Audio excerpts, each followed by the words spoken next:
On the morning of November 10th, 1991, the body of a 68-year-old British media tycoon was buried with state honors on Jerusalem's Mount of Olives. The Israeli president eulogized him, the Israeli prime minister attended, and 6 current and former heads of the Mossad sat in the front row. Israel does not bury foreign businessmen with state honors. The Mount of Olives is a burial ground traditionally reserved for prophets, kings, and the most prominent figures in Jewish history. The presence of 6 Mossad chiefs in the front row was not a coincidence. It was an acknowledgement. The man being buried had died 5 days earlier, alone on his yacht off the Canary Islands. The yacht was named the Lady Ghislaine, after his youngest daughter.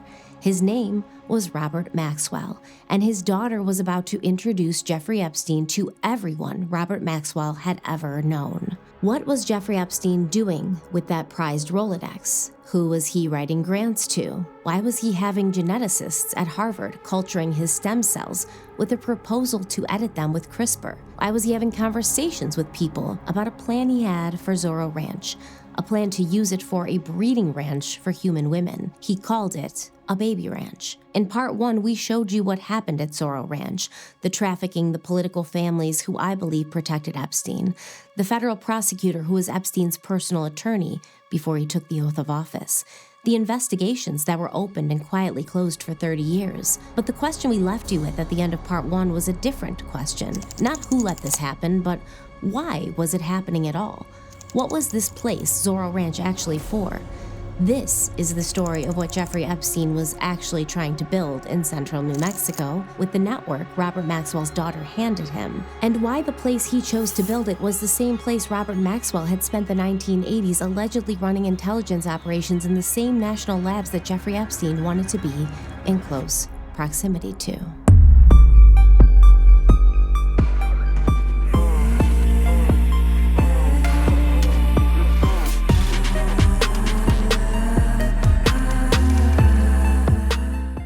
Hello everyone, welcome back to my channel, and thank you for joining me for another true crime deep dive, another dive into the Epstein files in the world of Jeffrey Epstein. I'm very sorry, I've had a cold for a few days, so my voice is a bit off, but bear with me, we'll get through it. So today we are talking about the family of Ghislaine Maxwell, and today we are also talking about the scientific community of New Mexico. These two stories are not separate stories. They are technically one story told across 2 generations, and that story seems to start with a 16-year-old Jewish kid fleeing the Nazis in 1939, reinventing himself countless times before becoming a billionaire publishing baron Robert Maxwell, father to the infamous Ghislaine Maxwell. We have a lot to talk about today. So before we dive in, let's have a word from the sponsor of today's video, Surfshark VPN. You know, one thing that comes with the job I have is that I'm online a lot, all the time. I'm researching cases, reading court documents, looking through archives, watching interviews, traveling for filming, working from hotels, airports, coffee shops. And if I'm being honest, I probably connect to public Wi-Fi way more than cybersecurity experts would recommend. And that's one of the reasons I use Surfshark, because when you're connected to the internet, especially on public networks, you're sending information back and forth constantly. Passwords, emails, messages, financial information. And Surfshark encrypts that data so it isn't easily accessible to anyone else. Now, what I really like, for me, because I'm technologically challenged, I love that it's simple. I open it, I hit connect, and it automatically finds the fastest server. Then I can pretty much forget about it and get back to whatever I'm doing. And honestly, the more I use it, the more I find myself using some of the extra features too. One that's really useful is the email scam checker. We all get those emails now. Too many times I worry about the older generation who didn't grow up with email in this way and who aren't as aware of the scams that are out there, but we all get them, the ones that look almost legitimate until you look a little closer. Surfshark lets you check whether an email may be connected to phishing attempts or other suspicious activity. I also love that one subscription works on unlimited devices. My phone, laptop, desktop, tablet, my mom's laptop, her desktop, her phone, everything is covered without having to think about it. And because I travel so much, I appreciate that Surfshark now has servers in 100 countries, which they're actually the first VPN to achieve that. The entertainment benefits to Surfshark are absolutely endless. There's always that show you want to watch that isn't available in your country or isn't available in your country yet. And you can use Surfshark to just make it look like you're connecting in whatever country or whatever area that show is available or that movie is available, and then you're watching it before you know it. So whether you're traveling internationally or you just want to access content from another region, you have a lot of options. Another thing that's important to me is Surfshark's strict no logs policy, meaning they don't track or store your browsing activity. And maybe this is because I spend my life researching people who made one bad decision, clicked one wrong thing, trusted one person they shouldn't have, but I've become a big believer in taking simple precautions before you need them and sort of being hyper-vigilant when you're online. So if you'd like to check it out, go to surfshark.com/stephanieharlowe and use code stephanieharlowe at checkout to get 4 extra months of Surfshark VPN. One more time, that's surfshark.com/stephanieharlowe, code stephanieharlowe for 4 extra months of Surfshark VPN. Thank you so much to Surfshark for sponsoring today's video. Now let's dive back in. Robert Maxwell was born Jan Hawk on June 10, 1923, in the province of Ruthenia, which at that time was the easternmost province of Czechoslovakia. He was the third of 9 children, the first son born to his parents, and the family was very, very, very poor. Like, I could go into it. I've read a bunch of books about Robert Maxwell, but they were dirt poor, basically. So Robert Maxwell's path from poverty in Eastern Europe to billionaire mogul is confusing, considering most of the story was told by him with added embellishment and creative flair. He told some stories about himself and his early life, but what I think seems pretty consistent is it seems Robert Maxwell left home when he was 16 in June of 1939, a few months after the Nazis invaded Czechoslovakia, and his goal was to head to Budapest to fight the Hungarians. So after leaving Ruthenia, Maxwell would never see his mother, father, grandfather, younger brother, or 3 of his sisters again because they would sadly die in concentration camps in the following years. So Maxwell actually traveled to Budapest with a cousin, and after spending a few days together in the city, the cousin said Maxwell vanished without saying a word. Just up and left. And it's anyone's guess what Robert Maxwell did for that next year. But in April of 1940, he was in Marseille, France with other Czech exiles, where he joined the French Foreign Legion. Now, this only lasted for a few weeks because by the time Maxwell joined up, France was already losing to Germany, and the Czech division was instructed to retreat and head to the port of Seats, where Winston Churchill had promised there would be boats waiting to evacuate them. Basically, Winston Churchill told the leader of Czechoslovakia, like, if the exiles from Czechoslovakia fight along with the Allied powers and things are looking bad, I'll make sure that I get them out of danger. So along with hundreds of others, Robert Maxwell was taken out of France and transported to Liverpool, England. And at that time, he didn't speak a word of English.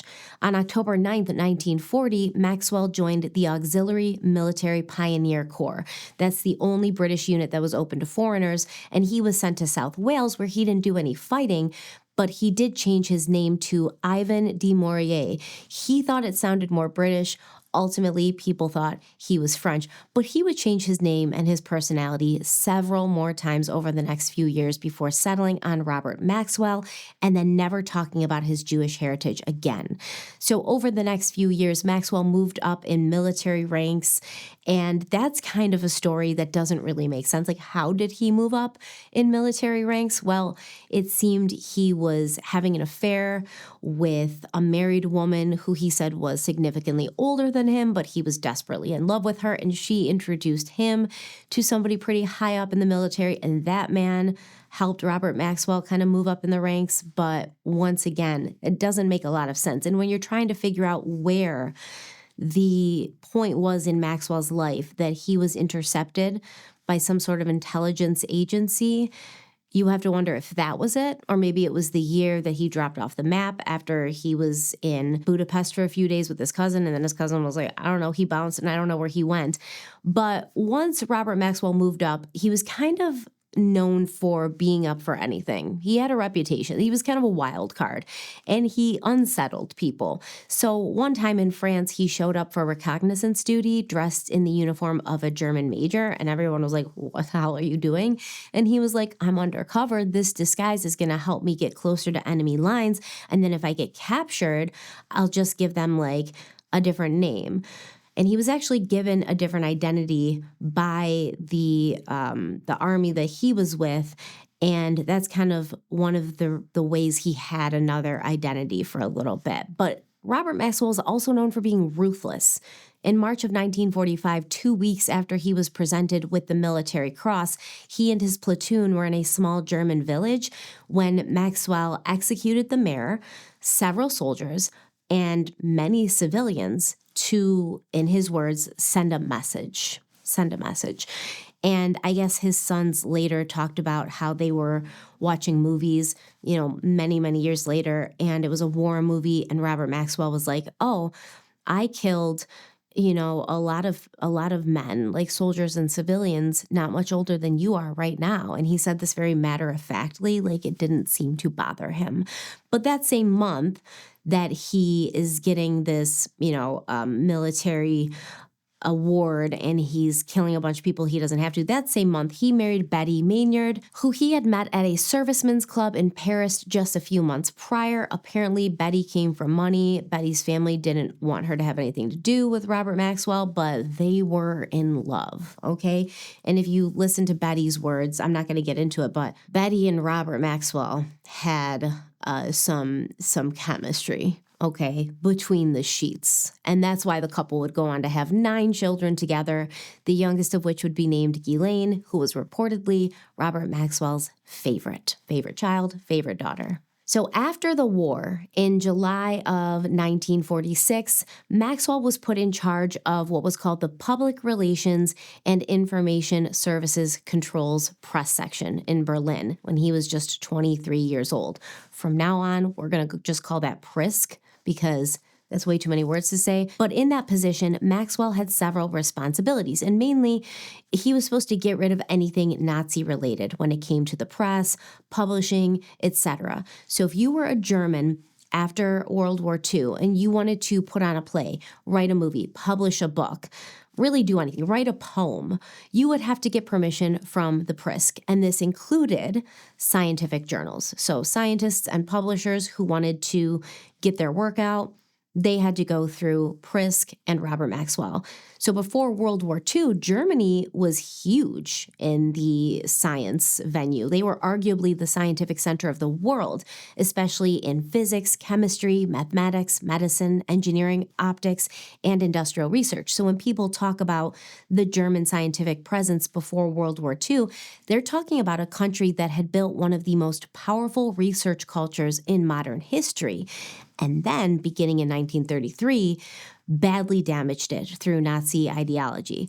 So from the late 1800s into the early 1930s, if you were serious about physics, chemistry, mathematics, medicine, philosophy, or engineering or anything, Germany was one of the places you went to. And this was not accidental. Germany had created a model of the modern research university. Professors were not just teachers. They were expected to produce new knowledge. Laboratories, seminars, graduate training, specialist journals, and state-supported institutes all became part of that machine. Also, before World War II, Germany was one of the world's major centers of scientific publishing. German was not just a language scientists sometimes used, it was actually one of the major languages of science alongside English and French.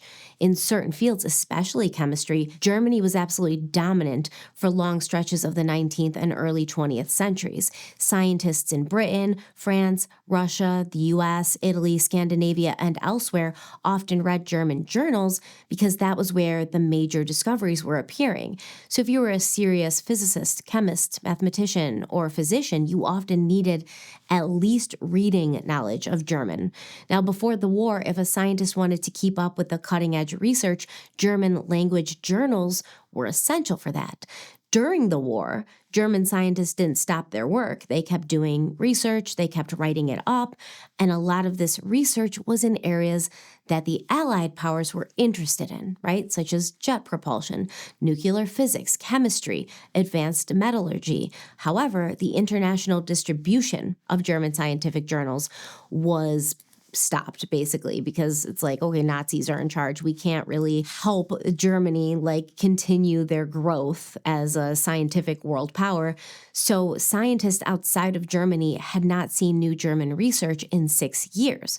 Now, when Robert Maxwell and the Prisk wanted to start a free press in Germany, that means they were like, we can't have Germans publishing their own stuff. We need to start their press for them. And then eventually, when they can be trusted, we'll hand it over to them and we'll allow them to run it themselves when they know that certain things won't be allowed. But Robert Maxwell and the Prisk, they chose German scientific publishing house Springer Verlag to print this free press. And Springer Verlag had been Germany's top publisher of not only scientific journals, but books, handbooks, reference works, textbooks, monographs, and Springer Verlag would then transport all of those important educational materials to universities, national labs, medical schools, and institutional libraries, not just in Germany, but all around the world. And so at the end of the war, after, multiple years of the war happening, but nothing leaving Germany, Springer Verlag was still sitting on a tremendously valuable asset, its scientific backlist and wartime backlog.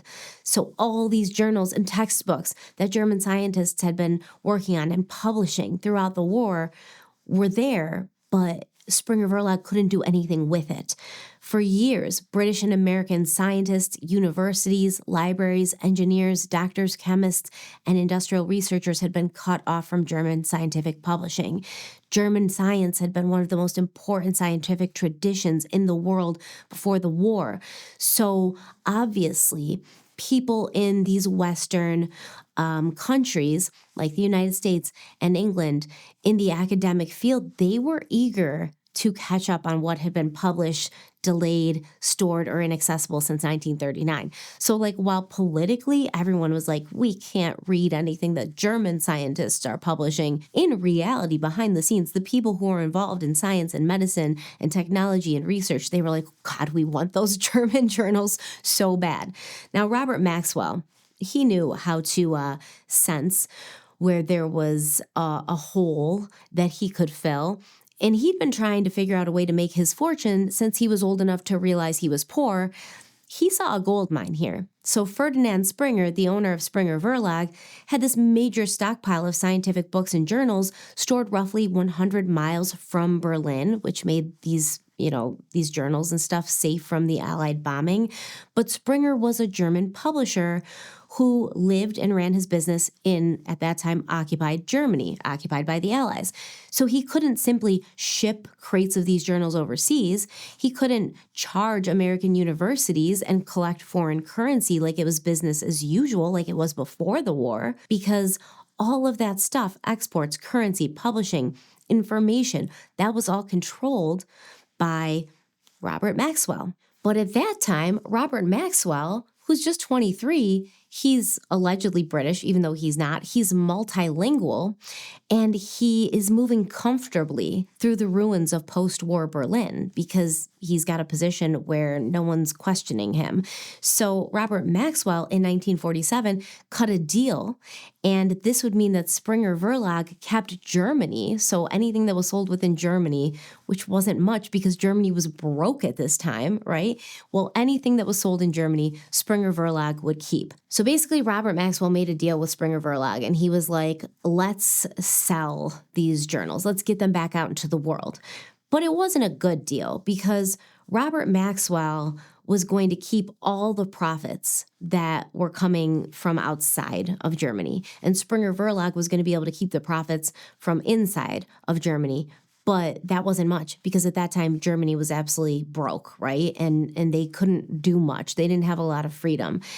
And so this deal gave Robert Maxwell the ability to make a ton of money using Springer Verlag and using all of the scientists and the research that had been done in Germany.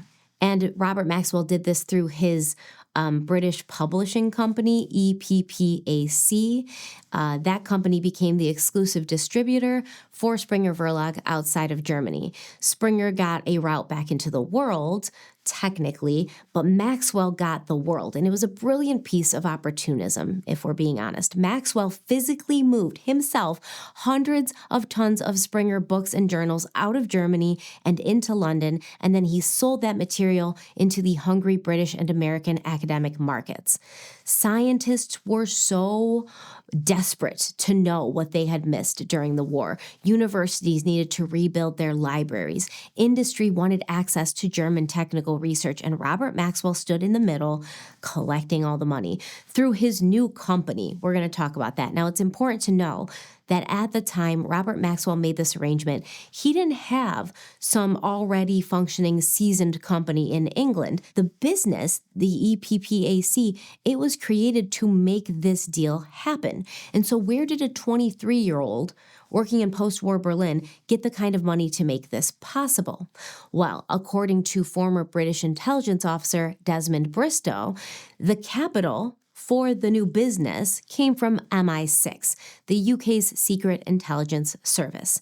So before his death in 2000, Bristow said, quote, "It was obvious that Maxwell had been doing odd things for MI6 in Germany, and he suggested we should subsidize him to buy a book business. He effectively became our agent," end quote.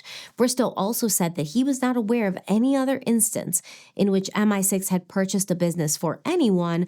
Therefore, they must have considered Robert Maxwell worthy of investing in. And according to Desmond Bristow, Maxwell continued to work for MI6 throughout the 1950s, collecting useful information from all of these scientific conferences he attended, as well as passing on misinformation that MI6 had provided to him, specifically to the Russians. Now, if you remember from previous installments of the Epstein files, we talked about, I forget which episode it was at this point, but we talked about how these scientific conferences have been hotbeds for intelligence activity for many decades, right? And the reason for that is because different intelligence agencies will send spies there to cultivate assets as far as, scientists, researchers, academics, people who have pull and who know certain things, and especially if they work for the government in some kind of way, which a lot of them do, whether it's indirectly as like a contractor or directly through NASA or a national lab. So this is very non-surprising. And you'll also see a lot of intelligence agencies turn these scientists and researchers and academics into their assets. So it's not surprising to hear that Robert Maxwell was going to all these scientific conferences, just like Jeffrey Epstein, and cultivating connections and relationships within the scientific community for MI6. But Maxwell's working for MI6, or is he working for Mossad? We're going to talk about it. So anyways, after this, in 1951, Robert Maxwell bought control of Butterworth Springer. So this was a post-war British scientific publishing venture built from Springer Verlag's expertise and established connections and knowledge of the scientific publishing world.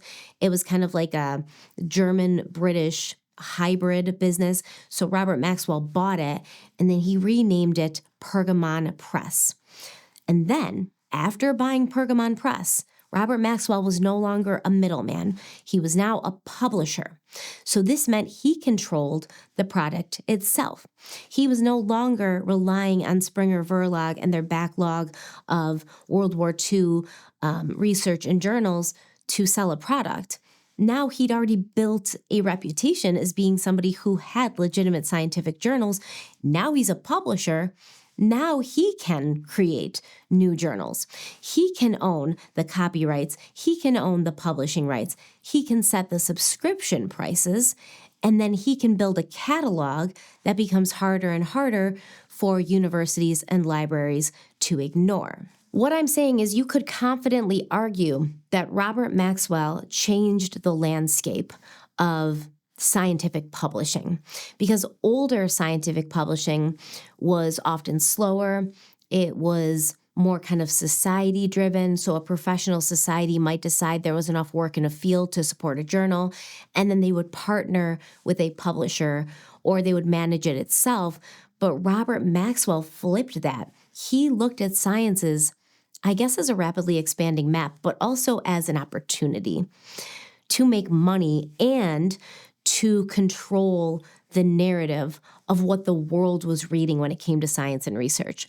He looked at it and he said, every new subfield is a possible journal, a possible new journal. So instead of waiting for scientific societies to propose new journals and then partner with them, Maxwell and his partners, they started proposing new journals to academics and societies. And then they turned every new journal into a new product to sell to libraries and universities. Now, to do this, Maxwell needed famous scientists with names and reputations because famous scientists would give the journal legitimacy. And once he had respected editors and editorial boards and, scientists with names behind him that he's cultivating through his conferences and through his work, all of a sudden now all these younger up-and-coming researchers, they want to publish in Robert Maxwell's journals. And once researchers published there, libraries had to buy his product. And once libraries bought Robert Maxwell's journals, the journals became entrenched. The libraries were basically trapped because in normal publishing, one product can often substitute for another, right? So if one magazine becomes too expensive, you buy a different similar magazine. If one textbook is overpriced, maybe you assign another. But scientific journals are different. A paper in Journal A cannot be replaced by a paper in Journal B because each article contains a unique discovery. If your researchers need that specific literature, the library needs access to that specific journal. So once MIT, Princeton, Oxford, Cambridge, Harvard, or a government lab had researchers relying on a specific title, that library was kind of in a bind. Like even if they didn't want to pay for it anymore, they had to. The publisher, being Robert Maxwell, could raise the price because cancellation was painful, right? So the librarian could complain. The school could be like, we're spending too much on this. But the scientists who are going to the school, who are, putting research out of that university that's bringing that university prestige, they could say, we need that journal. And they weren't wrong. That is why these journals became what people now call must-have titles. Libraries had institutional budgets. Their users demanded access. Government funding science was expanding. The Cold War was pouring money into physics, chemistry, medicine, engineering, nuclear science, aerospace, computing, and materials research, all the stuff we've talked about during our Missing and Dead Scientists series. And that's how Robert Maxwell began building his fortune and his eventual empire, basically becoming essential to these national labs in the United States, in Great Britain, universities, and libraries. All the same universities, by the way, that rotate around Jeffrey Epstein. So during the Cold War, Maxwell continued his dominance in the Soviet Union and the Eastern Bloc. At this time, Soviet scientists were publishing important research in Russian. This is research that the United States and Great Britain, they wanted because we were kind of on the verge of some nuclear war. So Russia was doing research on atomic energy and nuclear physics, missiles, material science, computers, plasma physics, space research, things that were all connected to national security, industrial power, and prestige. And we've talked about this before with the whole atom bomb and the Manhattan Project and the space race and being on the moon first. This was always an ego thing. This was always the United States and the West in general wanting to make sure that they were first and they were the best. They couldn't let Russia be better. The Allied powers essentially took Germany after World War II and completely cut them off at the knees. And I'm not saying that they didn't have the right to do that. Well, I'm not saying that there wasn't a reason for doing that. Obviously, the rise of the Nazis, and you got to go in and you have to make sure that that's kind of wiped out. But what happened to Germany after World War I and World War II? I mean, you might argue that what happened to Germany after World War I was a big reason for what happened during World War II, right? They were continually being cut off at the knees. They were continually being hampered by the West and these, I guess, more powerful countries, and being bankrupt and having their research and their advancements being stopped and sort of silenced. So this is what we see the United States and the Allied powers do to a lot of countries after World War II. They want dominance, they want to be the best, but they also know that these other countries that they've tried their best to sort of weaken and silence have a lot of intelligent minds, have a lot of great research. That's why Operation Paperclip happened after World War II. We would have never been able to get all of those scientists and researchers and what the United States decided was brilliant minds if we hadn't completely crippled Germany's economy. We had to give them a place to work, right? They wouldn't have come over to the United States otherwise if we hadn't crippled their economy. And we did something similar in Russia. So Western scientists wanted all of this German research. They wanted all of this research that was happening in the Soviet Union. And so Maxwell's company, Pergamon Press, he got the rights to translate and publish some of this work going on in the Soviet Union from Russian into English. And that means that Maxwell's business was valuable for two reasons: commercially, because libraries and research institutions would pay for access, and politically and intellectually, because he was moving sensitive scientific knowledge across the Iron Curtain, where that really wasn't a possibility for a lot of people. Now, because Maxwell was publishing scientists, translating scientists, recruiting editors, attending conferences, launching journals, flattering famous academics, and dealing with both Eastern and Western institutions, of course, he built relationships with very high-level scientific people everywhere, like all around the world. He wasn't just selling papers to libraries. He was cultivating Nobel laureates, physicists, mathematicians, government-adjacent researchers, and institutions.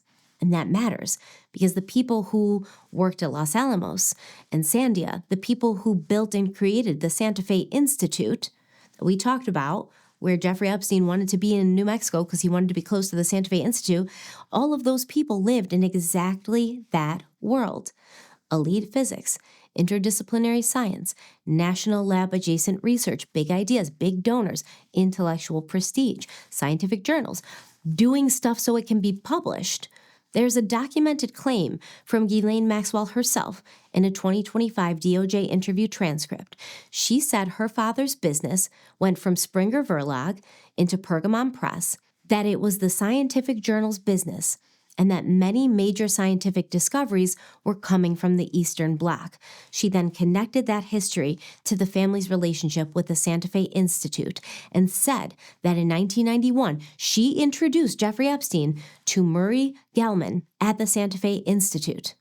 Okay, Murray Gell-Mann, who knew Robert Maxwell. And we'll talk about Gell-Mann more in a minute, a Nobel laureate, well known for being in the Epstein files, but understand what this means.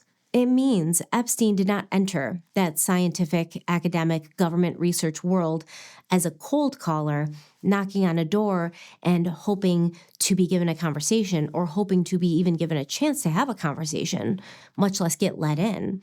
Ghislaine Maxwell got Jeffrey Epstein VIP entry to Nobel laureate scientists from the Rolodex. Her father left her. And she did this the year Robert Maxwell died and 2 years before Jeffrey Epstein purchased the land that would become Zorro Ranch. We're not done with Robert Maxwell, but first let me explain the Santa Fe Institute and try to build some groundwork there.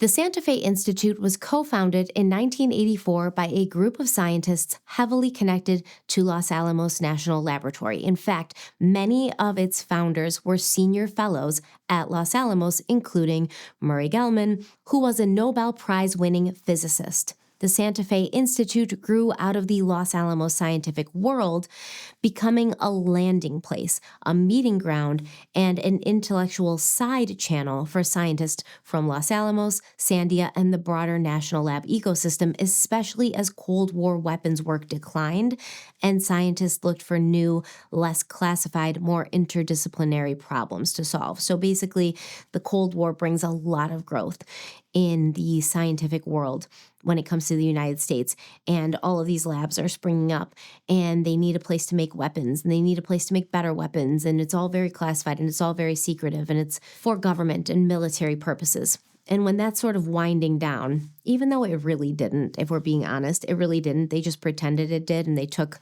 funding from other places. But as it's winding down and they need less people on this work, these scientists are like, okay, what's next? How do we kind of like keep relevant and keep our names relevant and, keep our minds sharp and focus on what they called more interdisciplinary problems? So that's what the Santa Fe Institute was. It was started to study problems that were too big, too messy, too interconnected for one normal academic department to handle. Its main idea was, what if the same hidden patterns show up in very different systems? Economies, ecosystems, brains, immune systems, cities, languages, wars, markets, civilizations. So that became the field they called complexity science, or the study of complex adaptive systems. And I'm smiling because remember when Jeffrey Epstein was talking to Ariane de Rothschild and he was like, yes, this economy system that you're working with is the same as a human system, and the heart pumps like this part. And he was like spitting all this complex, interconnected knowledge. Like he didn't get it from his brain. He didn't come up with it. He tried to make it seem like he did, but it all came from the work that was being done at the Santa Fe Institute, their idea of how everything kind of functions the same, like a human system can function like an economy, right? That was all from the Santa Fe Institute that we know Jeffrey Epstein was heavily involved in since the early 90s, far before he's pretending this was all his idea when he's talking to Ariane de Rothschild and trying to gain something from her, which, I mean, it worked. We can't say it didn't, right? He convinced her that he knew what he was talking about and that it was all coming from his own brain. So traditional science, it often breaks things down into smaller parts. For example, a physicist studies particles, a biologist studies cells, an economist studies financial markets, a sociologist studies society, a computer scientist studies information, a historian studies civilizations. That method is called reductionism, understanding the whole by breaking it into pieces. The founders of the Santa Fe Institute were not necessarily saying that this method, reductionism, is useless. Many of them were physicists, mathematicians, national lab scientists, so they understood its purpose and even its power. But they believed reductionism was not enough for certain kinds of problems. They believed that some systems behave in ways you can't understand just by looking at the individual parts. So a single ant is simple, but an ant colony is complex. A single neuron is simple when compared to a brain, which is complex. A brain can think, remember, dream, fear, calculate, imagine. One person getting sick is medicine. A disease moving through a population becomes epidemiology. Networks, behavior, policy, and evolution all tangled together. So the Santa Fe Institute's main goal was to find general principles of complex systems. What are the things that are all the same in all these systems, these complex systems that don't seem to have anything else in common? They wanted to understand how order, patterns, intelligence, adaptation, and sudden change can emerge from many smaller parts interacting with each other. So a normal university, it's usually divided into departments. There's physics over here, there's biology over there, economics down the hall, history somewhere else. They don't usually merge or work together. But the Santa Fe Institute wanted biologists, economists, computer scientists, anthropologists, mathematicians, and historians in the same building, in the same rooms, working together, because they believed that they all had separate knowledge that when put together would actually benefit each specific and separate discipline, which is actually like a pretty interesting idea, I'm not going to lie. So Murray Gell-Mann was a Nobel-winning physicist famous for his work on quarks and particle physics. Then later at places like the Santa Fe Institute, he became interested in kind of the opposite question. How do simple building blocks combine to create incredibly complicated systems like life, intelligence, language, markets, ecosystems, and civilizations? Gell-Mann's 1994 book was literally called The Quark and the Jaguar, Adventures in the Simple and the Complex. And that title is basically his whole intellectual journey. The quark represents the simple, tiny, fundamental law of physics, and the jaguar represents the living, unpredictable, evolved, complicated world. A quark is simple compared with a jaguar, but a jaguar is made out of quarks. So the question becomes, how does the universe get from simple physical laws to something as complex as a living animal hunting in a rainforest? And we will come back to that. But first, let's get back to 1984, the same year the Santa Fe Institute was created, and see what else was happening in New Mexico at that time that involved Robert Maxwell. So, as we have come to find out, the FBI's Albuquerque office was looking into Robert Maxwell in 1984. And to understand why they were looking into him and to understand why this matters with what we're talking about, we have to start with a piece of software called Promise. Promise was originally developed by a small Washington, D.C. company called Inslaw, and they developed it for the U.S. Department of Justice. And on paper, it was supposed to be a case management software, basically a way for prosecutors, courts, investigators to keep track of files and to keep track of people and cases and information across a complicated system. And it was actually pretty advanced for its time, with it being in the early 80s, because it had the ability to cross-reference and pull together large amounts of seemingly unrelated material. Like the whole cross-referencing aspect of it was very valuable, which is why the Department of Justice wanted it, right? Which is why they made a multi-million-dollar deal with this company, Inslaw, to purchase it and use it.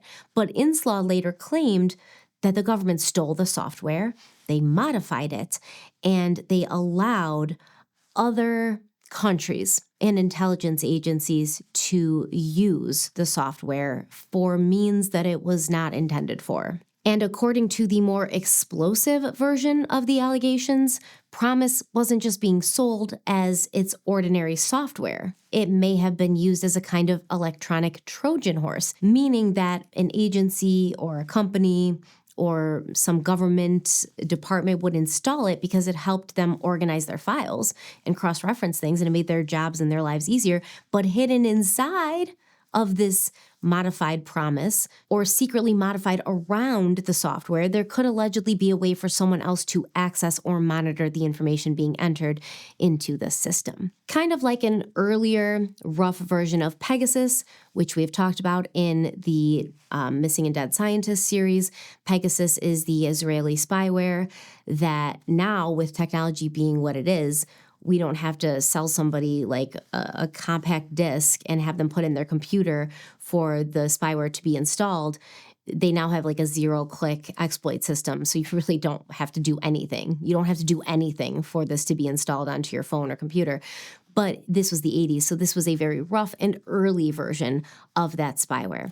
So that's the background. Now let's jump ahead to 1994, when William Hamilton, the president of Inslaw, appealed a FOIA request from the FBI. And buried inside that appeal, we find the key detail.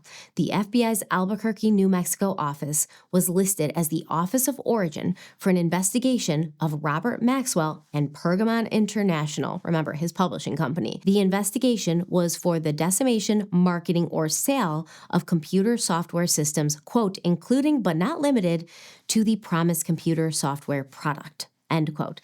And the FBI case number had the code 105, which is important, and it matters because 105 was the FBI's classification for foreign counterintelligence. So that means this was not being treated like ordinary business fraud or a normal software dispute. Foreign counterintelligence means the FBI was looking at whether someone was acting in connection with or on behalf of a foreign power.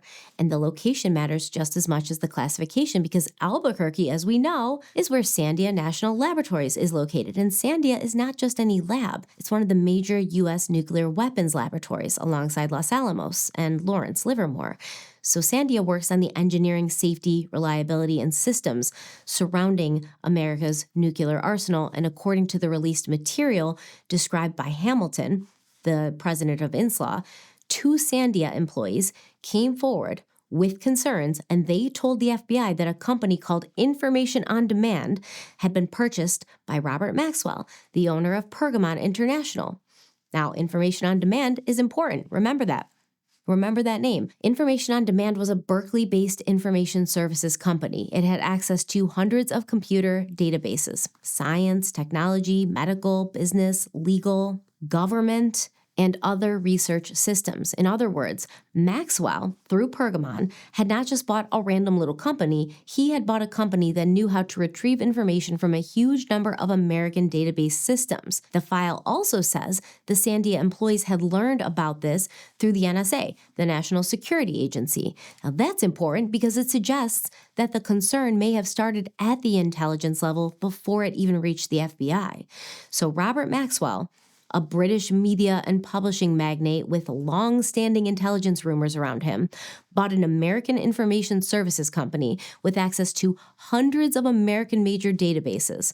And then shortly afterwards, 2 employees at Sandia National Labs raised concerns. The NSA was already aware. Then the FBI's Albuquerque office opened a foreign counterintelligence investigation connected to Robert Maxwell, Pergamon International, and the possible sale or marketing of computer software systems in New Mexico.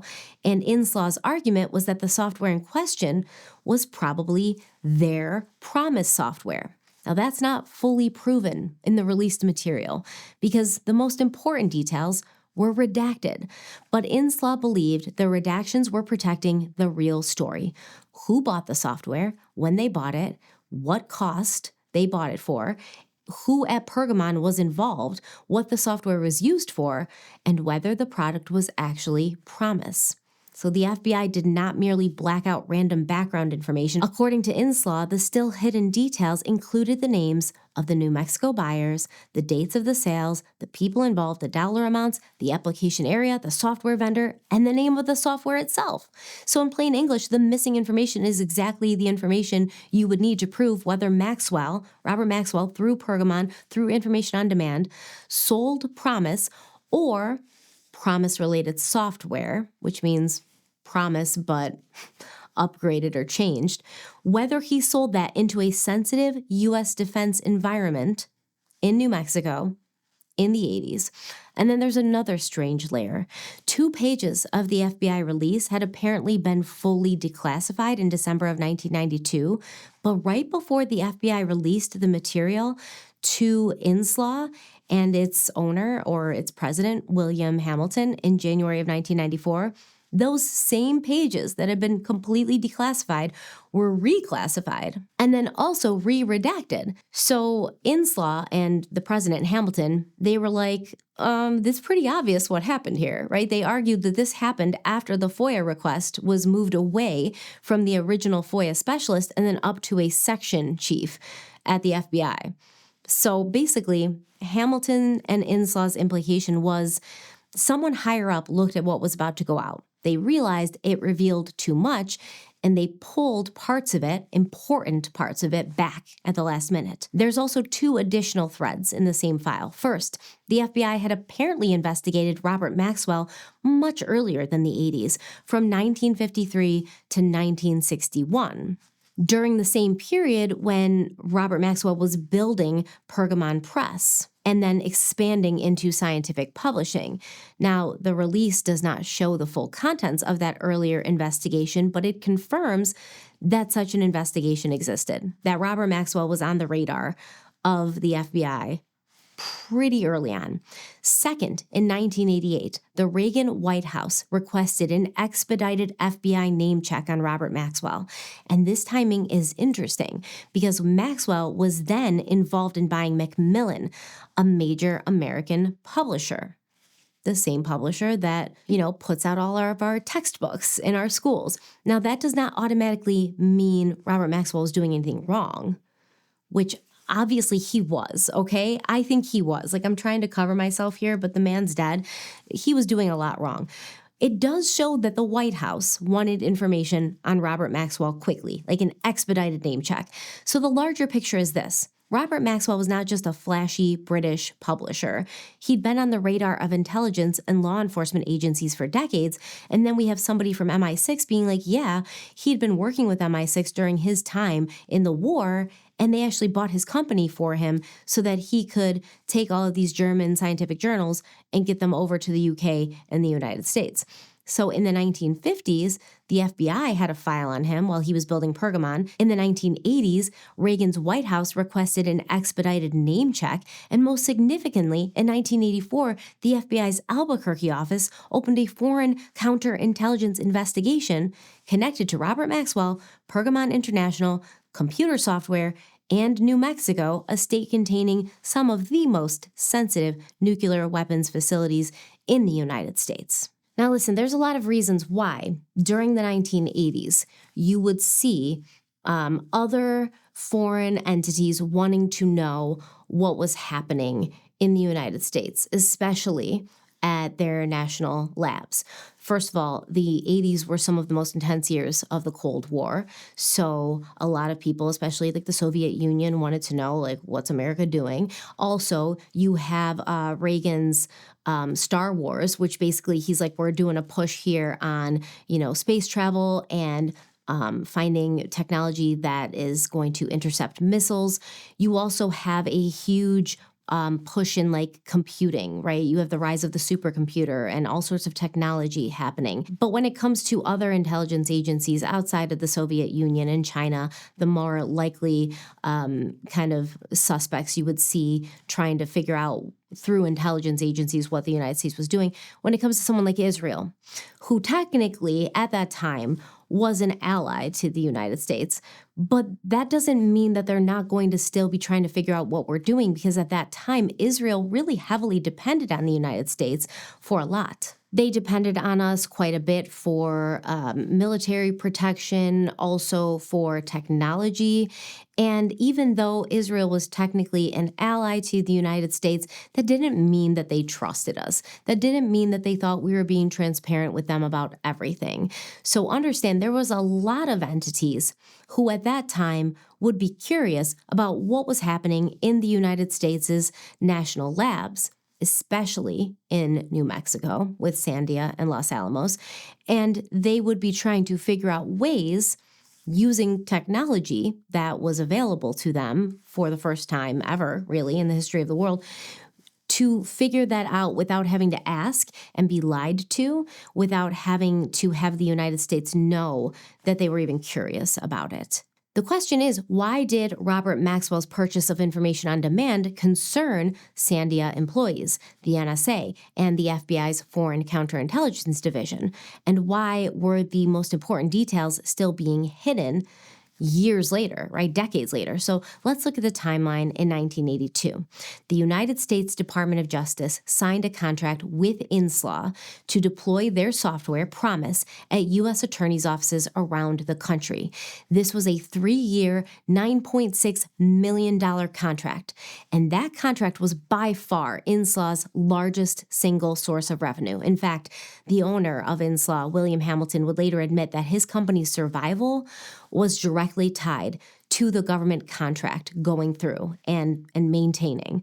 So in late 1983, the DOJ just stopped paying Inslaw, and they gave a lot of reasons for why they weren't paying anymore.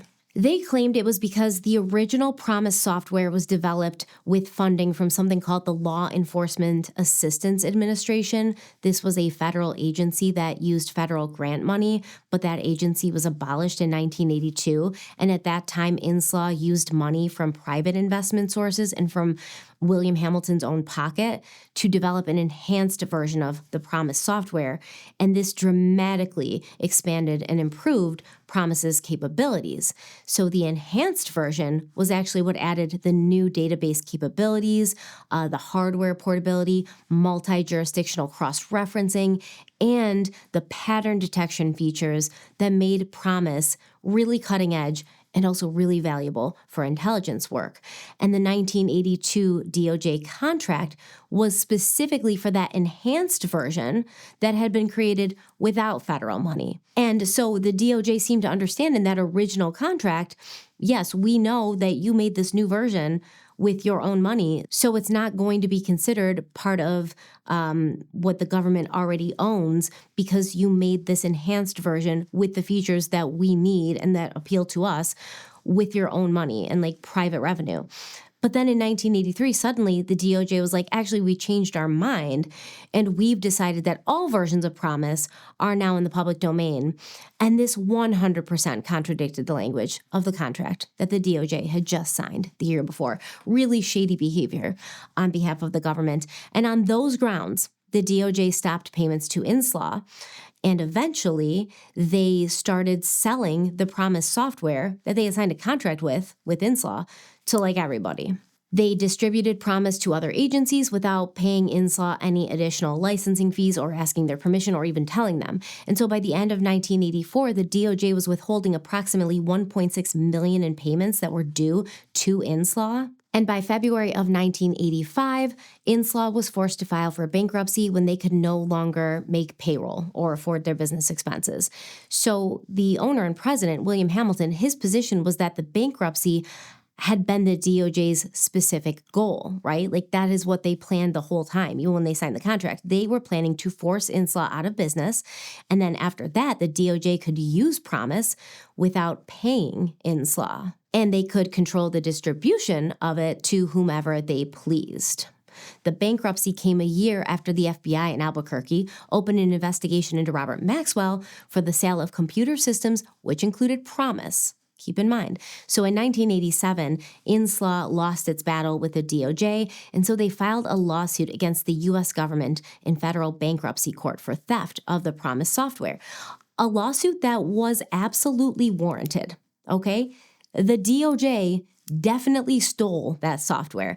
So the following year, a judge named George Bazin, he ruled in Inslaw's favor. He found that the DOJ took Promise through trickery, fraud, and deceit. Now, after this, Judge Bazin's career was pretty much over. He was passed over for a reappointment to the bench, and this reappointment had previously been considered like a foregone conclusion. There was no reason why Judge Bazin wasn't going to be reappointed to the bench, but all of a sudden, his career is just dead in the water, and Inslaw believes this was retaliation of the government against the judge who stood up for what was right.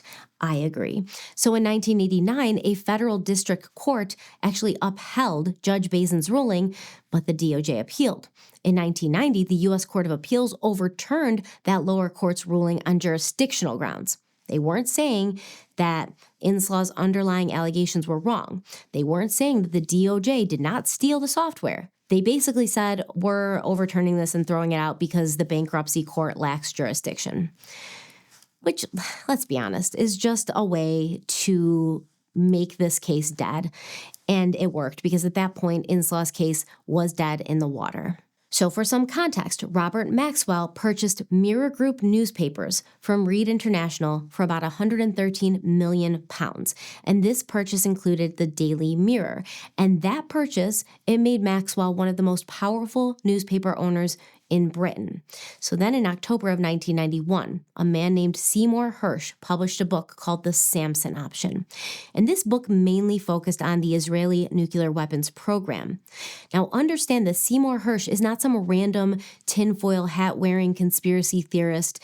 He is one of the most famous American investigative journalists of our time. He's a Pulitzer Prize-winning journalist best known for exposing major U.S. government and military scandals, especially stories involving intelligence agencies, war, secrecy, and government cover-ups. So when Seymour Hersh wrote in The Samson Option that Israel had a secret nuclear arsenal and that American officials they knew about it and they had effectively tolerated it and looked the other way, that claim carried weight.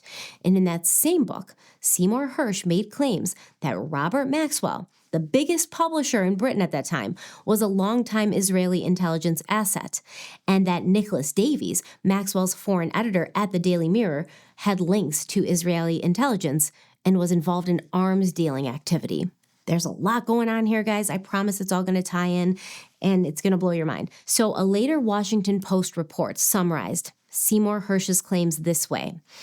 In addition to linking Robert Maxwell and his foreign publisher, Davies, to the Mossad, Hersh alleged that Davies brokered Israeli arms deals with Iran and revealed the whereabouts of Mordecai Vanunu, the Israeli nuclear technician who had exposed details of Israel's nuclear program.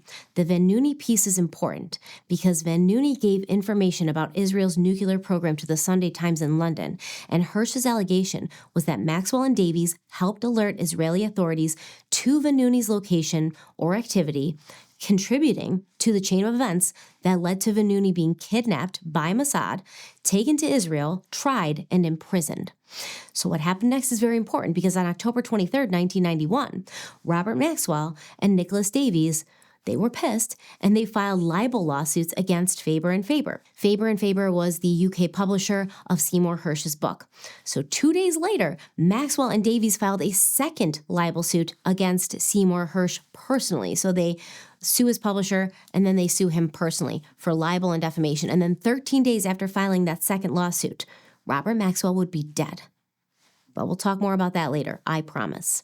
So in response to the lawsuits being filed against him, Seymour Hersh sued the Mirror Group and Robert Maxwell's estate, mainly because the London Daily Mirror had published a bunch of articles throughout 1991 and 1992. And these articles were very critical of Seymour Hersh and his book. They were basically saying he was lying and he was making stuff up and he had like a vendetta, which of course they would print that because at the time the Daily Mirror was Robert Maxwell's mouthpiece. He owned it, which is the main reason why he purchased it, which is the main reason why he purchased many papers, so he could control the narrative through what those papers published. Now, this case was eventually settled, but it was settled in Seymour Hersh's favor, with the Mirror Group formally apologizing to Hersh in court and paying him substantial damages. Now, understand, the Mirror Group attorneys said that their attacks on Seymour Hersh were, quote, completely without foundation and ought never to have been made. Hersh is an author of excellent reputation and of the highest integrity who would never write anything which he did not believe to be true, and that he was, in this instance, fully justified in writing what he did, end quote. And Seymour Hersh wrote that Robert Maxwell and his foreign publisher, Davies, were working with the Mossad and basically were responsible for having a guy kidnapped and then like thrown in jail forever, okay? Because they were trying to hide nuclear secrets of Israel. So it seems like that means that Seymour Hersh was telling the truth in his book, right? That's what I'm hearing. The Mirror Group, owned by Robert Maxwell, was like, sorry, we slandered you. Sorry, we said you were lying. We published all of those things against you without merit. You're a great author who has a great reputation and has, great moral standing, and you had every right to say what you did.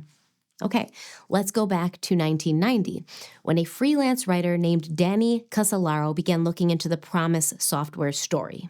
What started as, a simple software contract dispute with the government turned, in Casolaro's mind, into a much larger hidden network of intelligence figures, criminals, politicians, arm dealers, and money men. And he called that network the Octopus, a name for what he felt was a sprawling network linking several scandals of the 1970s and the 80s. So Danny Casolaro connected with William Hamilton of Inslaw, and Hamilton put Casolaro in touch with someone named Michael Riconosciuto, who by his own account, and by the accounts of others who worked with him and who knew him, was a genuine technical prodigy.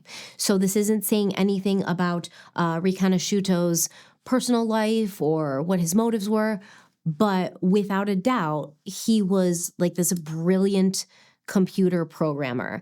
He had like crazy skills in computer programming, electronics, and chemistry that were unusual outside major research institutions, and he'd picked them up largely on his own. He was self-taught. So he'd been working in various intelligence-adjacent contracting roles in California since the 1970s. And Michael Riconsuto told Danny Casolaro the same thing he would say later in a sworn affidavit in U.S. bankruptcy court in support of William Hamilton and Inslaw. He claimed that starting in approximately 1983, he was directed to take the version of promise that the U.S. Department of Justice had, the one that they stole from Inslaw, the enhanced commercial version that Inslaw had developed, and modify it and add a covert back door into it. The modifications would enable remote access to the data inside any installation of the software without the operators of that installation knowing they were being read. Now, he claimed this was done at the Cabazon Indian Reservation in Indio, California, a reservation that had a documented joint venture arrangement with the Wackenhut Corporation, a major private security company founded by a former FBI agent. Riconsuto said that because the reservation was outside ordinary federal state jurisdiction, the Wackenhut operation had cover for activities that technically violated U.S. export and intelligence laws. Riconsuto also said that he was directed by a man named Earl W. Bryan, a senior figure in President Reagan's orbit and also the head of Hadron Inc., a defense contractor that Riconsuto said was the intended commercial beneficiary of the promise theft. So Earl W. Bryan was also close friends with the then Attorney General Edwin Meese. And Meese allegedly knew about everything that was going on. So the back door allowed whoever held the key, primarily in Michael Riconsuto's account, U.S. and Israeli intelligence, to read every database, every file, every record in any agency, government, or institution running the modified software, aka Promise. It was an interception capability disguised as productivity software. So basically, Robert Maxwell, through information on demand, sends this Promise software that's been fitted with a Trojan horse backdoor, and he sends salespeople out to these national labs, and he's like, look at this great software, right? The DOJ purchased it for U.S. attorneys' offices because of its amazing ability to cross-reference and to find patterns in things that it would take humans forever to do. This is going to make your work here so much easier. And then the national labs would be like, yeah, let's do it. Install the software through a floppy disk or a CD disk into their computers. And then all of a sudden, U.S. intelligence and Israeli intelligence has the ability to see everything that's going on at Sandia and Los Alamos. Now, obviously, the U.S. already can see what's going on at Los Alamos and Sandia, but the U.S. was using this software, allegedly, in other places. So maybe Israel was kind of like fighting back because the U.S. had found a way to sell it to places in Israel so that they could watch them, or they were doing it in the Soviet Union, which they probably were at the time. But either way, this was being used by multiple intelligence agencies to basically have eyes and ears inside of top secret, ridiculously high clearance national labs. So Michael Riconsuto specified that the backdoored Promise was distributed to intelligence services and government agencies in over a dozen countries, including the alleged sale to Israeli intelligence through Robert Maxwell, as well as direct U.S. installations, including federal agencies, defense installations, and part of the federal court system. So once Danny Casolaro started pulling on this thread, he discovered a whole bunch of stuff. And he, without the use of the Promise software, started seeing patterns. He discovered the same names, the same money, the same operational patterns appearing in multiple other scandals that he'd been peripherally aware of through the news and whatever. The same figures who appeared in the Promise story also appeared in others. Iran-Contra, which was the major scandal in the Reagan administration where the U.S. secretly sold weapons to Iran, and then some of that money was secretly diverted to fund the Contras, a rebel group in Nicaragua, even though Congress had blatantly restricted and banned U.S. military aid to the Contras, right? So basically what the U.S. did is they were like, we're not going to give money to them.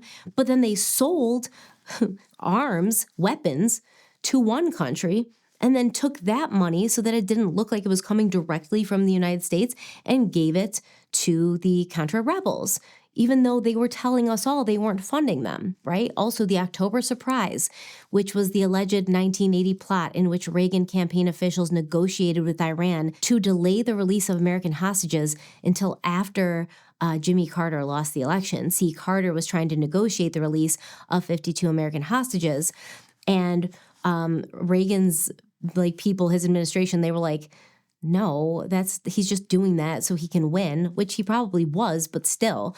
And so they covertly found a way to delay the release of these hostages until minutes after Reagan was inaugurated and he won the election. Then we have the BCCI scandal, right? The 1991 collapse of the Bank of Credit and Commerce International, which we will call BCCI because it's way too many words again.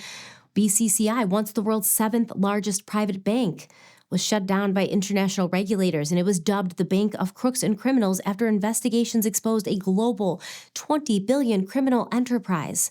Audits revealed that BCCI operated a secret bank within a bank in the Cayman Islands to hide enormous losses. It's estimated the bank never made a real profit in its nearly 20-year history. The bank actively facilitated money laundering for drug cartels, including the Medellin cartel, right, through Pablo Escobar, arms dealers, terrorist organizations, and BCCI bribed world leaders. They circumvented international banking regulations and secretly, as well as illegally, bought controlling interests in major American banks. U.S. and U.K. congressional investigations later revealed the bank had extensive dealings with Western and Arab intelligence agencies, and the bank relied heavily on political influence and high-profile Washington insiders to shield its operations. Now understand, this is the same bank that during the early to mid-'80s became the bank of choice for essentially every United States covert operation and off-the-books transactions that the Reagan administration was running. This includes Iran-Contra. This includes Pablo Escobar and the Medellin cartel. This includes the CIA allowing their asset and Panama dictator Manuel Noriega to use BCCI as his personal bank. This includes the BCCI helping Iraq and Saddam Hussein acquire weapons and bypass sanctions during the Iran and Iraq war. This includes Contra-related drug trafficking through Mena, Arkansas, which ties back into our Boys on the Tracks series. Okay, this is crazy to me to have all of this tied together, but we were talking about the Boys on the Tracks, those 2 boys who were killed on the railroad tracks. And all of this information came out to say that it was related to Iran-Contra and drugs and arms trafficking, and that the government knew about it and covered it up. They knew who killed those boys and they covered it up. And it's all coming together because it all makes sense. And I will link that series if you haven't seen it. If you haven't seen it and you're interested in this stuff, you should look at it. So we're hearing a lot about Ronald Reagan. And let me call you back to part 1 of this series, this Zorro Ranch series, where Henry Singleton was not only Jeffrey Epstein's neighbor in New Mexico, not only a confirmed member of the OSS, not only the owner of Teledyne, which held massive government contracts and got in trouble for defrauding the government, but also Henry Singleton was the trustee of Ronald Reagan's blind trust, the president, okay? Remember all of this. Also remember that people who don't play the game and people who try to expose this massive connection and how deep it goes and how it goes into the highest levels of government, into the people who tell us every day to trust them, when they don't play along, when they don't become part of the octopus, they are taken out.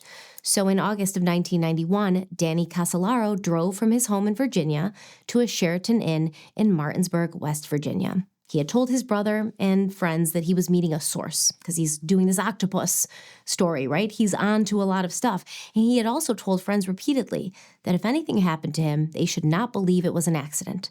So on August 10th, 1991, Danny was found dead in the bathtub of his hotel room. Both of his wrists had been slashed between 10 and 12 times. Make that make sense. And the cuts were deep enough in some places to sever tendons. Now, a note was found on hotel stationery in the room, and allegedly, according to the people who investigated it, it was a note where Danny said he had taken his own life, but his family said it's not in his handwriting. And Danny's briefcase containing the manuscript draft of the book he'd been writing for 3 years was missing. It's never been recovered. Danny's body was embalmed within hours of being found, before his family was notified, before any independent forensic analysis could be done.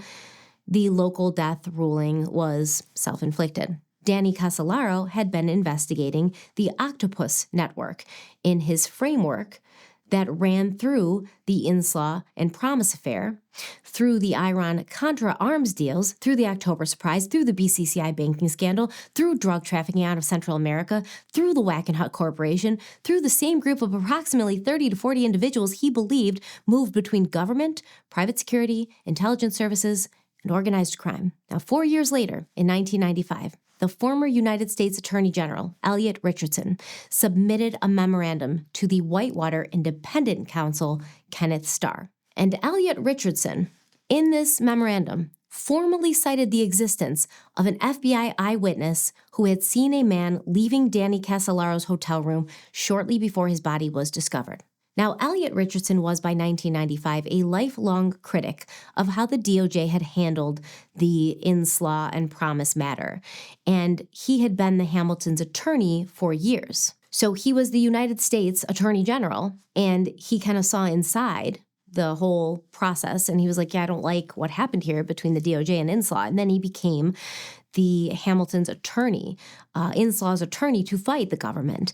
And so he wrote this letter to Kenneth Starr to argue that the Whitewater investigation should be expanded to include the alleged Arkansas component of the Promise affair. Now, this is because at that time, the Whitewater kind of investigation was going on with a lot of things. It was mainly an investigation into Bill Clinton and people around Bill Clinton. And as you know, if you watch The Boys on the Tracks, Bill Clinton, during the whole Mena, Arkansas thing, was the governor, and then he was the president, and he appointed the people who looked into it and the people who said, oh, nothing to see here. So Bill Clinton and Hillary Clinton at the time were also being looked at for a bunch of other shady business dealings. And we talked about this in The Boys on the Track and kind of how this Whitewater investigation went down and how it was once again brushed under the rug, because at the end of the day, all that came out of it was Kenneth Starr was like, I don't like the way Bill Clinton handled the Monica Lewinsky thing, so we're going to remove him from office. But like all the other criminal activity that Bill Clinton and the Clintons in general being alleged of taking part in was kind of nothing ever happened with it. So Elliot Richardson is saying, listen, we need to look into not only what you guys are looking into, but you also have to look at this Arkansas component of the Inslaw Promise DOJ affair thing going on, specifically the involvement of a man named Webster Hubbell. Webster Hubbell was the former Associate Attorney General under Bill Clinton who had pleaded guilty to felony fraud charges in 1994. Elliot Richardson was like, we also have to look into the involvement of this guy named Vincent Foster. Vincent Foster was the former deputy White House counsel who allegedly took his own life in July of 1993. And we also have to look into a Little Rock-based software company called Systematics. So a former U.S. Attorney General was telling the sitting independent counsel, Kenneth Starr, that the Whitewater story was actually a much larger intelligence and banking story with possibly Promise and Inslaw at its center. And Systematics was a Little Rock-based software company that provided computer services to the banking industry, described in the document as one of the largest in the United States, with bank customers in roughly 40 foreign countries. So per William Hamilton's confidential sources, who remember William Hamilton was the president of Inslaw, he said that the NSA and Israeli intelligence had covertly implanted modified promise software into Systematic's bank customers' computer systems, giving Western intelligence services the ability to monitor international money flow in real time. And this same capability was used to launder drug profits, specifically through Iran-Contra, and the document references Mena, Arkansas, the alleged Contra support intelligence facility that has been the subject of decades of conspiracy and journalism as the hub of a drug smuggling operation whose proceeds were laundered through the same banking infrastructure. We talked about it on Boys in the Tracks. So Hubble and Foster were both partners at the Rose Law Firm in Little Rock, where this Systematics company was a $700 million per year client of their law firm. Also, both of these men, Foster and Hubble, had documented financial interests in the company.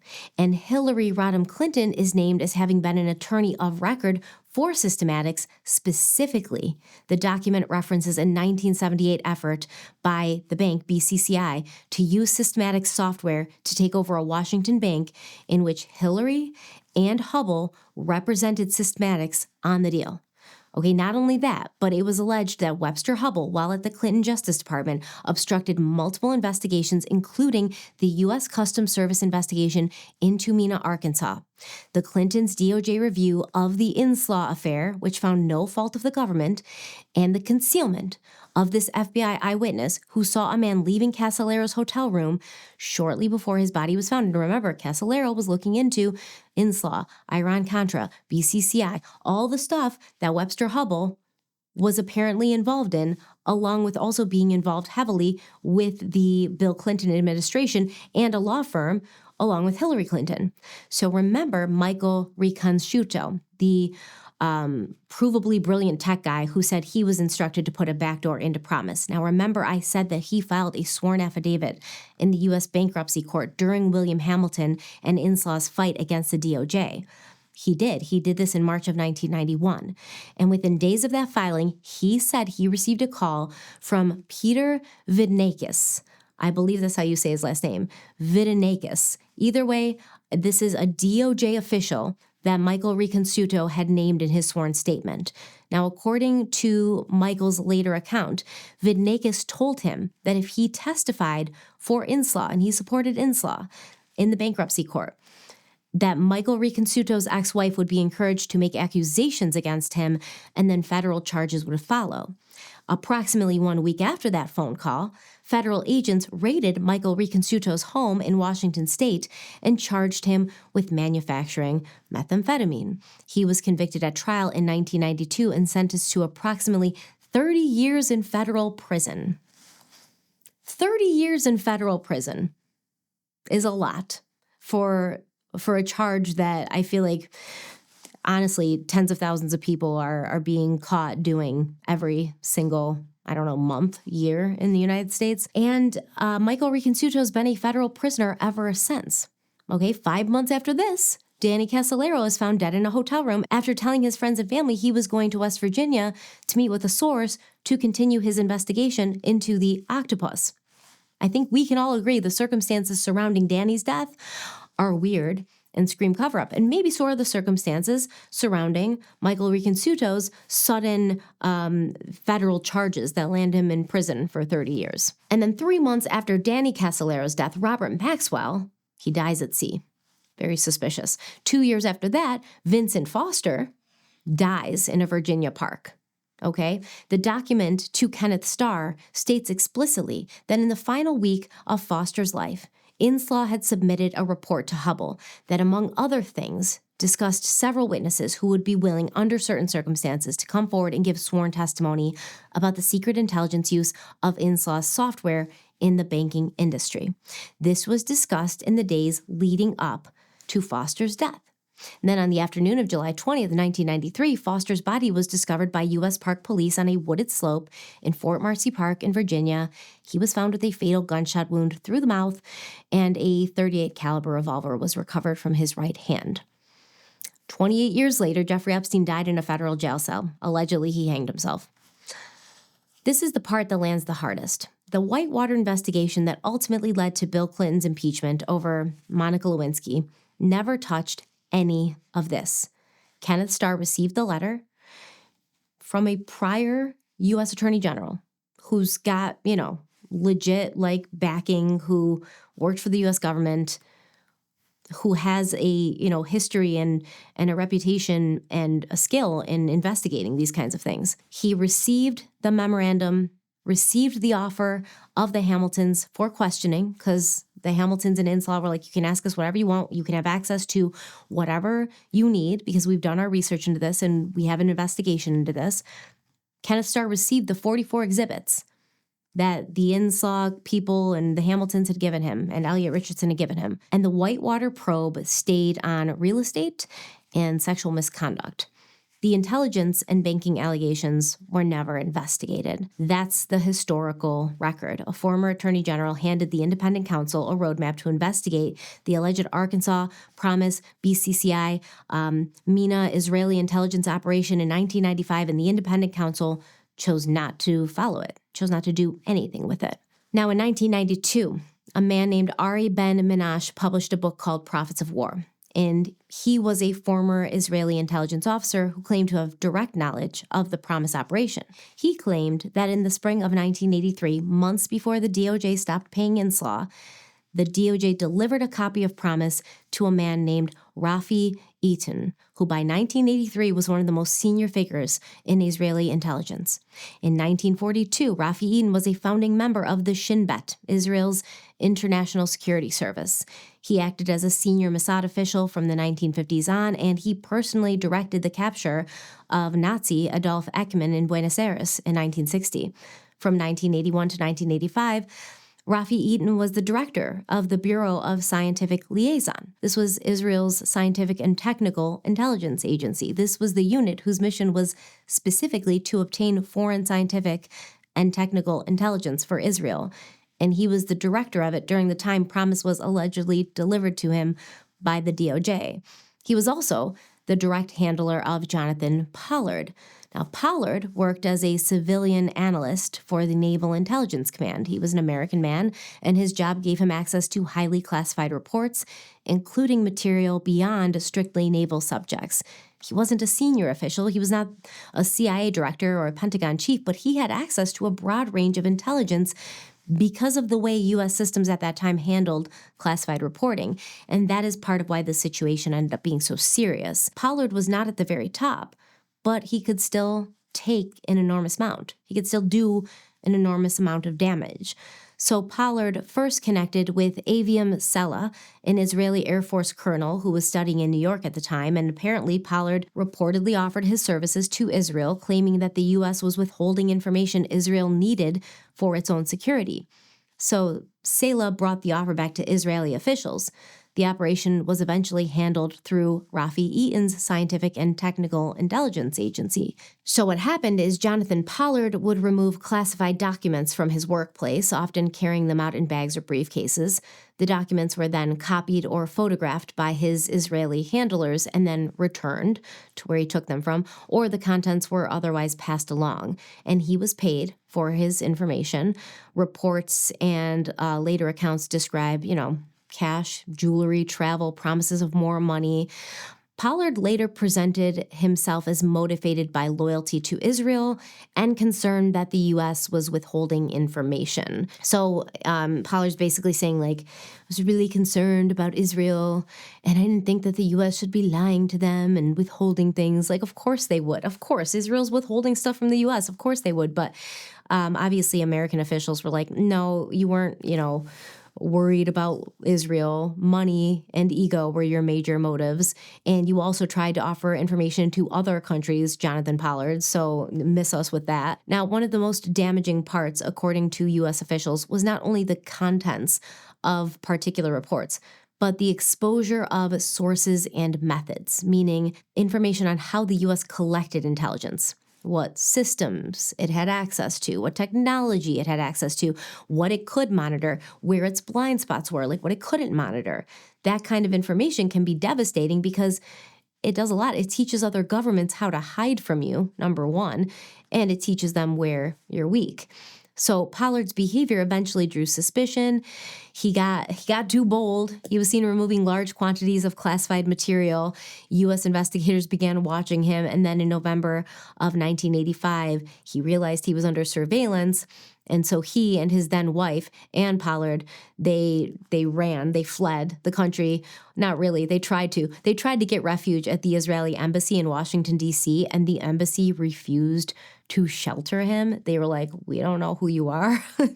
We don't know you, Pollard. And that moment became infamous, actually, because Pollard had spied for Israel. But when he showed up at the embassy looking for protection, he was turned away. And initially, Israel was like, we don't even know who this guy is. So FBI agents showed up and arrested Jonathan Pollard after he left embassy property. And like I said, for a long time, Israel was like, we don't know him. Like, we didn't ask him to do this. We're not going to give him any shelter. We didn't have a plan for him to get away. But then Rafi Eaton later said Jonathan Pollard had been given a plan to leave the United States, but he didn't follow it. And instead, Pollard went to the embassy, and it was actually Rafi Eaton who gave the order to turn him away. First of all, Pollard's situation matters because it shows that Israel did run intelligence operations against the United States, even though at that time the U.S. was its closest ally. And it shows that these operations often focused on scientific, military, nuclear, and technical information. So I want everyone to understand, because it wasn't just the Soviet Union or China that we had to be worried about during this time, and even now. Even if a country is your ally, they still don't trust you, and you still don't trust them. That's just kind of how it goes. And then you have Israel taking possession of Promise in early 1983. And you have Michael Reconstuto saying he was instructed to put a backdoor surveillance into Promise that same year. And then you have Robert Maxwell, who was most definitely working for Israeli intelligence. Like, can we just say it by now? Definitely. Now we have Robert Maxwell selling software that was 100% Promise, with a secret backdoor installed into it. And he's selling it to national labs in New Mexico that held some of this nation's most secret and sensitive scientific information, right? In 1984, the FBI was looking into Robert Maxwell for that. So all of this is happening in like 1982, 1983, 1984. And we're supposed to believe it's not related. We're supposed to believe that the Department of Justice in the United States did not actually plan on taking Promise and then distributing it to other countries and other intelligence agencies. And then Israel was like, oh, this is cool, but it would be cooler if it had a back door and you could like spy on people with it. So they hire Michael Reconstuto through the people he was working for at the time, which, remember, he said he's working in a place that's kind of hiding from federal jurisdiction. And then they do that in 1983. And then in 1984, Robert Maxwell's trying to sell it to Sandia Labs through information on demand. So let's go back to the 90s. In March of 1992, a Congressional House Judiciary Committee report on the Inslaw Promise matter concluded that there was enough evidence to justify an independent counsel investigation into the DOJ's role, and the committee specifically suggested potential criminal conduct. But then later that year, Bill Clinton became president, and in March of 1993, the DOJ appointed special counsel Nicholas Bois to do an investigation into Promise. The DOJ did an investigation into itself. Of course, the resulting report found no improper activity. Course. So in October of 1993, Janet Reno, who had newly been appointed as U.S. Attorney General, issued a memo requiring federal agencies to apply a presumption of disclosure in FOIA requests. So basically, previous to this, any FOIA request that came to the government would look at it and they'd ask a question of like, why should this be released? Like, what reason can we give to not release this information with a Freedom of Information request that the United States has and allows because we, the people, are supposed to be in control and have information that allows us to elect certain people and put people in power of us, right? So now Janet Reno was saying, I want you to look at every request and ask the question, why shouldn't we release this, right? This needs to be much more transparent with the American people. And so William Hamilton and Inslaw used this to push for release of the FBI files on Robert Maxwell through a FOIA request. And then the following November, Inslaw and Hamilton found out that its FOIA request had been taken away from an original FBI specialist, because that's usually who would get the FOIA request, just a person working in an office, and it was given to Section Chief Sue Nopka. So on December 13th, 1992, 2 specific pages of FBI documents about Robert Maxwell were declassified for release. But then on December 21st, those same 2 pages were suddenly reclassified at the last minute, which would seem to be in violation of Reno's new FOIA policy, right? And then on January 10th, 1994, the FBI released 20 pages of heavily redacted files and documents about Robert Maxwell to Inslaw. 18 of those 20 pages related to the 1984 FBI counterintelligence investigation. They were redacted. Why? Why were they redacted, right? At that point, Robert Maxwell's already dead. Why were they redacted? So on January 21st, William Hamilton filed Inslaw's FOIA appeal letter. He filed it to the DOJ. The document lays out the inference that the FBI Albuquerque investigation was opened because Maxwell sold backdoored promise to U.S. defense installations in New Mexico. And then in May of 1994, the DOJ denied Inslaw's appeal and William Hamilton's appeal, and most of the FBI material remains redacted to this day. About a 1980s Albuquerque FBI office investigation into Robert Maxwell, who was dead by the time the DOJ is denying this appeal to fully redact this information. So if you're not protecting Robert Maxwell with your redactions, who are you protecting? Potentially yourself, potentially the different entities and intelligence activities that you're working with and taking part in. Now let's go over the details of Robert Maxwell's death, which is one of the most unresolved events in modern intelligence history. Robert Maxwell's 180-foot yacht, the Lady Ghislaine, named after his youngest and most favoritist daughter, was cruising near the Canary Islands off the northwest coast of Africa. He had a crew of 11 on board. And then in the early morning hours before dawn on November 5th, 1991, a 68-year-old Robert Maxwell was seen strolling on the yacht's upper deck, completely naked, of course.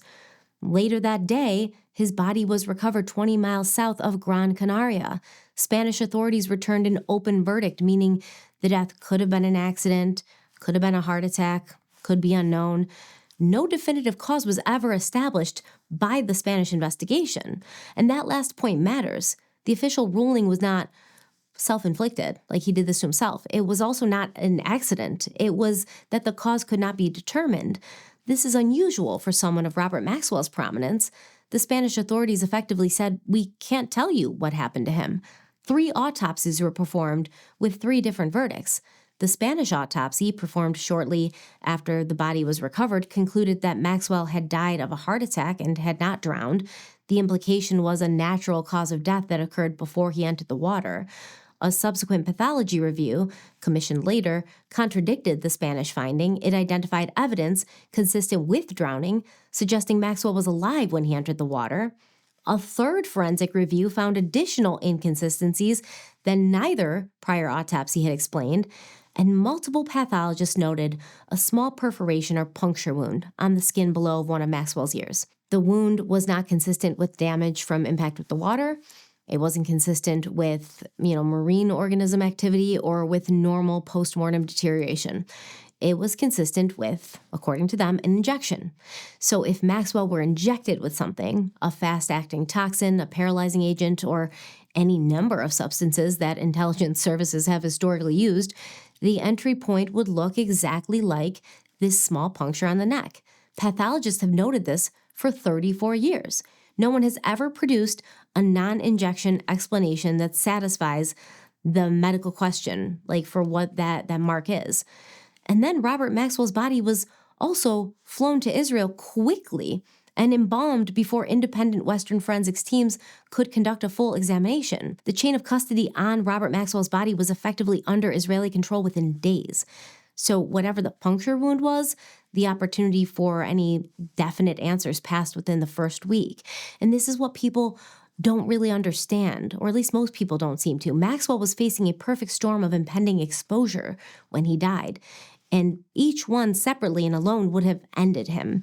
Together, they put him at the maximum value to be disposed of, the maximum level of you are now a liability to us. So the Seymour Hersh libel suits were just weeks old, and obviously the libel suits had a critical implication, right?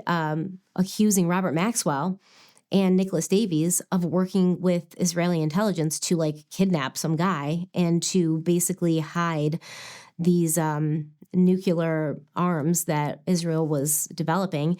And in British libel law, the defendants, who would be Seymour Hersh and his publisher and the journalist, they would have the right to conduct discovery to prove the truth of their allegations.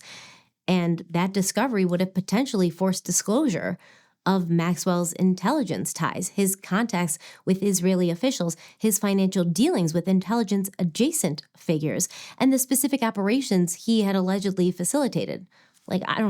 Selling Promise to New Mexico labs. And then Maxwell suing Hersh, well, I don't know if that was a move that he had run by his handlers, because he probably thought it would scare Seymour Hersh and Hersh would back off. But no, it just made it more complicated. It meant that the case could not be quietly buried. But Robert Maxwell's death meant that the case was officially shut down. And then the mirror groups coming out and apologizing to Seymour Hersh in, the following months of Robert Maxwell dying. Now, additionally, Robert Maxwell had been doing some shady things, to say the least. He'd been embezzling from the Mirror Group employee pension funds for years, approximately $750 million. The fraud was sophisticated. It was concealed across multiple corporate structures. And in the weeks before his death, the fraud was on the verge of exposure because auditors were closing in, bank loans were being called, investigators in multiple jurisdictions were picking up on what was being put down, and they were preparing to act. The pension theft was discovered within days of Maxwell's death.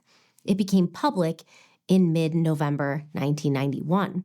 BCCI, the dirty bank of crooks and criminals, had been seized in July of 1991, 4 months before Maxwell's death. The bank's exposure was producing a cascade of investigations into related figures, operations, and asset movements, and Robert Maxwell had documented financial connections to BCCI-adjacent operations. Of course he did. The continuing BCCI investigations were likely going to produce documentation of operations that Robert Maxwell had been involved in. Danny Casolaro died August 10th, 1991. He'd been investigating the same network, right? Promise, Iran-Contra, BCCI, Maxwell. And obviously, Robert Maxwell was a huge part of all of this. The Promise case was still alive. Maxwell's alleged distribution role was being publicly discussed. The federal court system was still capable of producing rulings that would put institutional weight behind the Maxwell Promise Israel narrative. But even if the timeline of evidence isn't enough to show that everything was coming to a head and Maxwell was becoming the biggest of liabilities, there is documented evidence that Robert Maxwell himself was paranoid and thought he was being targeted. In the weeks before his death, Maxwell was telling people that he believed someone or multiple someones was coming for him. 2 weeks before his death, Maxwell met with Jules Kroll, the head of the world's largest private investigations firm. So Kroll's firm specializes in work for CEOs, multimillionaires, and politicians who believed they needed expert security assessment. Right? People who are not dealing with, small level criminals, people who are dealing with large network kind of services who are going to bug them, attack them, get to them, poison them, intelligence services. Maxwell was scared that he was being targeted by an entity with many arms, like an octopus. So Maxwell took Kroll out onto the patio for their conversation rather than meeting inside. And when he was asked why, Maxwell reportedly said he believed his offices and his communications were being monitored. and the patio was the only place they could speak privately. That is the behavior of a man who believes he's under some pretty intense and sophisticated surveillance. And per his wife Betty's later accounts and other family members, Maxwell had been increasingly paranoid in the months before his death. He told family members repeatedly that unspecified entities were after him. He varied between dismissing these fears as paranoia and treating them seriously. And then, on November 10th, 1991, 5 days after his death, Robert Maxwell was buried with state honors on Jerusalem's Mount of Olives. The Mount of Olives is one of the most sacred Jewish burial sites in the world. And understand, Robert Maxwell, yes, was born Jewish, but when he became Robert Maxwell, he buried that.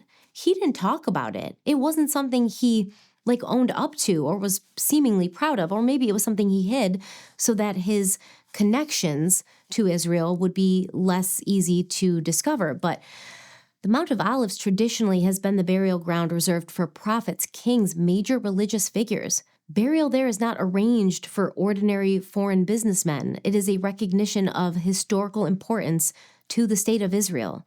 The body lay in state at the convention center there in Jerusalem, an honor traditionally reserved for Israeli heads of state. Israeli President Chaim Herzog personally eulogized Maxwell.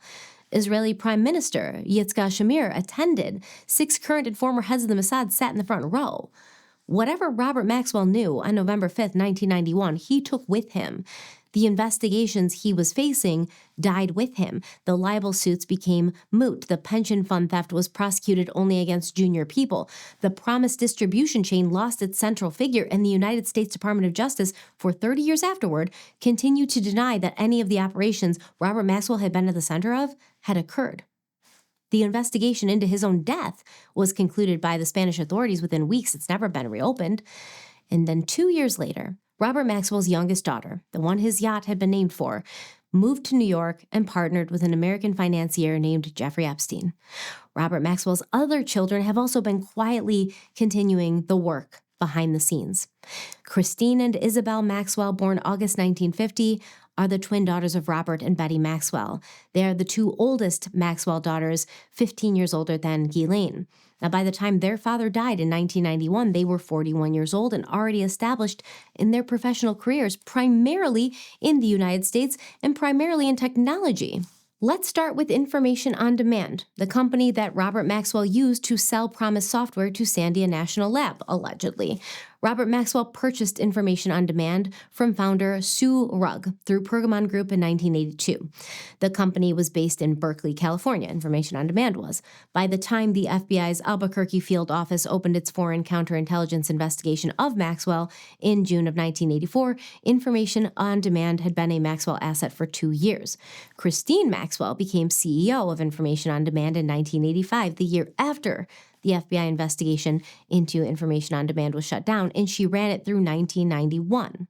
The company was eventually rebranded as Research on Demand. Sue Rugg, the original founder, stayed on after the acquisition, and she and Christine moved the company's offices to expanded space in Berkeley, California. Isabel Maxwell, Christine's twin sister, lived just a few doors down from Information on Demand's offices in Berkeley with her first husband, Dale Geraci, son of Carl Geraci, the chemist who developed the birth control pill, a significant figure in the American scientific establishment. Let's pull on that thread for a minute. I wish we had time. But in 1990, Isabel joined her sister Christine at Research on Demand, becoming Senior Vice President of Sales and Marketing. The 2 sisters worked together on rebuilding the company's strategic direction, along with Christine's husband, Roger Molina. Roger Molina is a physicist and astronomer who was the principal investigator for the NASA Extreme Ultraviolet Explorer satellite at the University of California in Berkeley. He is the president of the Association Leonardo in France, which reportedly fosters connections between the arts, sciences, and technology, and he's been the editor-in-chief of Leonardo magazine at MIT Press since 1982. He also serves on the advisory council of METI, which stands for Messaging Extraterrestrial Intelligence, and in 2011, he was appointed as a distinguished professor of art and technology and a professor of physics at the University of Texas, Dallas.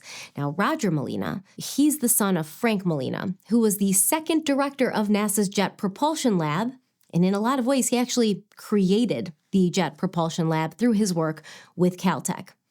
I shit you not.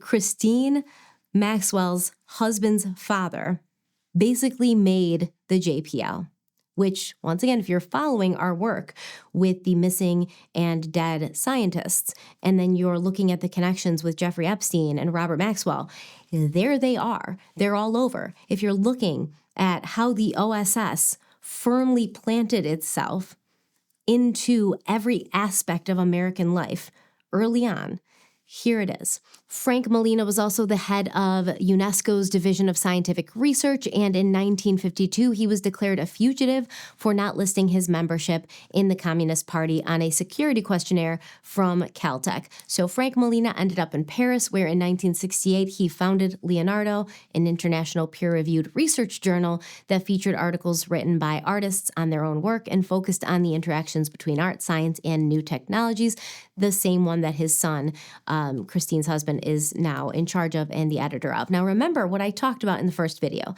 The members of the early intelligence services and the members of the early scientific community all growing up together through their time spent and bonds made in the OSS. They all went on to go to the same schools, attend the same parties. Their children married each other. Frank Molina was a founding father of NASA's Jet Propulsion Laboratory, and he ended up publishing a research journal, and his son happens to marry the daughter of Robert Maxwell, a man firmly planted in intelligence and using a publishing company focused on scientific journals as a means to accomplish his missions. And then his daughter picks up the torch for him. So in 1993, Isabel and Christine's company, Research on Demand, became the McKinley Group, founded once again by Christine, Isabel, and Roger Molina, and then it developed one of the earliest search engines called Magellan, which launched in 1995. In 1996, Magellan was acquired by Excite, another early search engine, and then in 1998, Christine Maxwell co-founded Chiliad, a software company that built massively scalable, intelligent data mining and natural language search technology designed to extract patterns from huge, unstructured databases. The technology was, in plain English, the next generation of what Promise had been designed to do, right? Find patterns across enormous quantities of structured and unstructured data automatically. Now, I'm not saying that Chiliad was Promise, but, I mean, it did kind of the same things. It was just better and more like adapted because of new technology. So yeah, could have been. Now, Chiliad's software, Christine Maxwell's software, became the engine behind the United States FBI's post-9/11 counterterrorism data warehouse. Understand what I said. I'm going to keep going and think about what I just said. But essentially, Chiliad's pitch to the United States government was these government agencies and large organizations have information scattered across all of these databases that are incompatible. They have documents, files, systems, and they don't go together. So Chiliad software could search across those separate systems and find connections. And that mattered after 9/11 because the U.S. government was heavily criticized for failing to connect the dots. So agencies all had pieces of information, but they were trapped in separate systems. So Chiliad's technology was attractive to the FBI, allegedly, because it promised to let investigators search many data sources at once. A 2009 eWeek article says that for several years, whenever someone at the FBI searched for a name in the investigative data warehouse, Chiliad technology was working in the background. It says the FBI used Chiliad to solve problems involving correlating and accessing data from disparate sources. Let me repeat that. The daughter of the alleged Mossad asset who had distributed backdoored Promise software to American defense installations in the 1980s. She builds the software that becomes the FBI's central counterterrorism database integration engine in the 2000s. Then we have Alan Wade, who spent about 35 years at the CIA, holding senior jobs before becoming the CIA's chief information officer in 2001, making him a top person in U.S. intelligence during the immediate post-9/11 period. And then eventually he left government and he worked with private technology companies like Christine Maxwell's Chiliad. So a 2013 Software AG Government Solutions announcement says that Alan Wade served on the board of several companies, including Chiliad, who announced that Alan Wade was the chairman of the board. Additionally, in 1990, a year before he died, Robert Maxwell's foundation donated $300,000 to endow a Maxwell professorship at the Santa Fe Institute. And by the late 1990s, Christine Maxwell was a trustee of the institute. Roger and Christine have 3 sons. 2 of them are politically and scientifically connected. Xavier is a lead Imagineer in research and development at Walt Disney Imagineering, where he works at the intersection of applied robotics, generative AI, and advanced fabrication. He has led the AI team at AI Build and launched the industry's first large language model product for 3D printing. A lot of stuff that the Santa Fe Institute was looking into, because as you'll come to find out, if we continue with this, you let me know if you want me to, but as you'll come to find out, the Santa Fe Institute was very much focused on AI and AGI, right? Which is why Jeffrey Epstein was putting so much money into it. So Xavier also spent nearly 5 years at Google and Nest as a data scientist. He worked on the 2008 Obama presidential campaign and served in the Obama White House in the Office of White House Personnel. Robert Maxwell's grandson.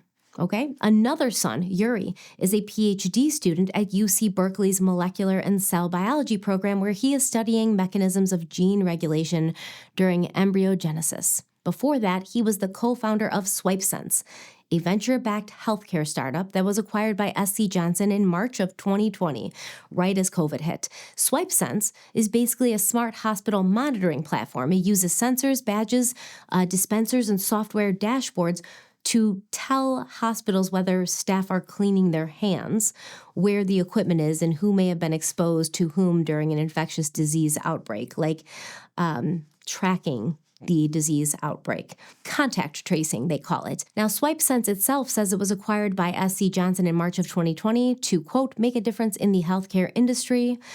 And it actually was acquired March 1st of 2020, to be exact. Now, according to his own biography, Yuri says he has several patents in his name.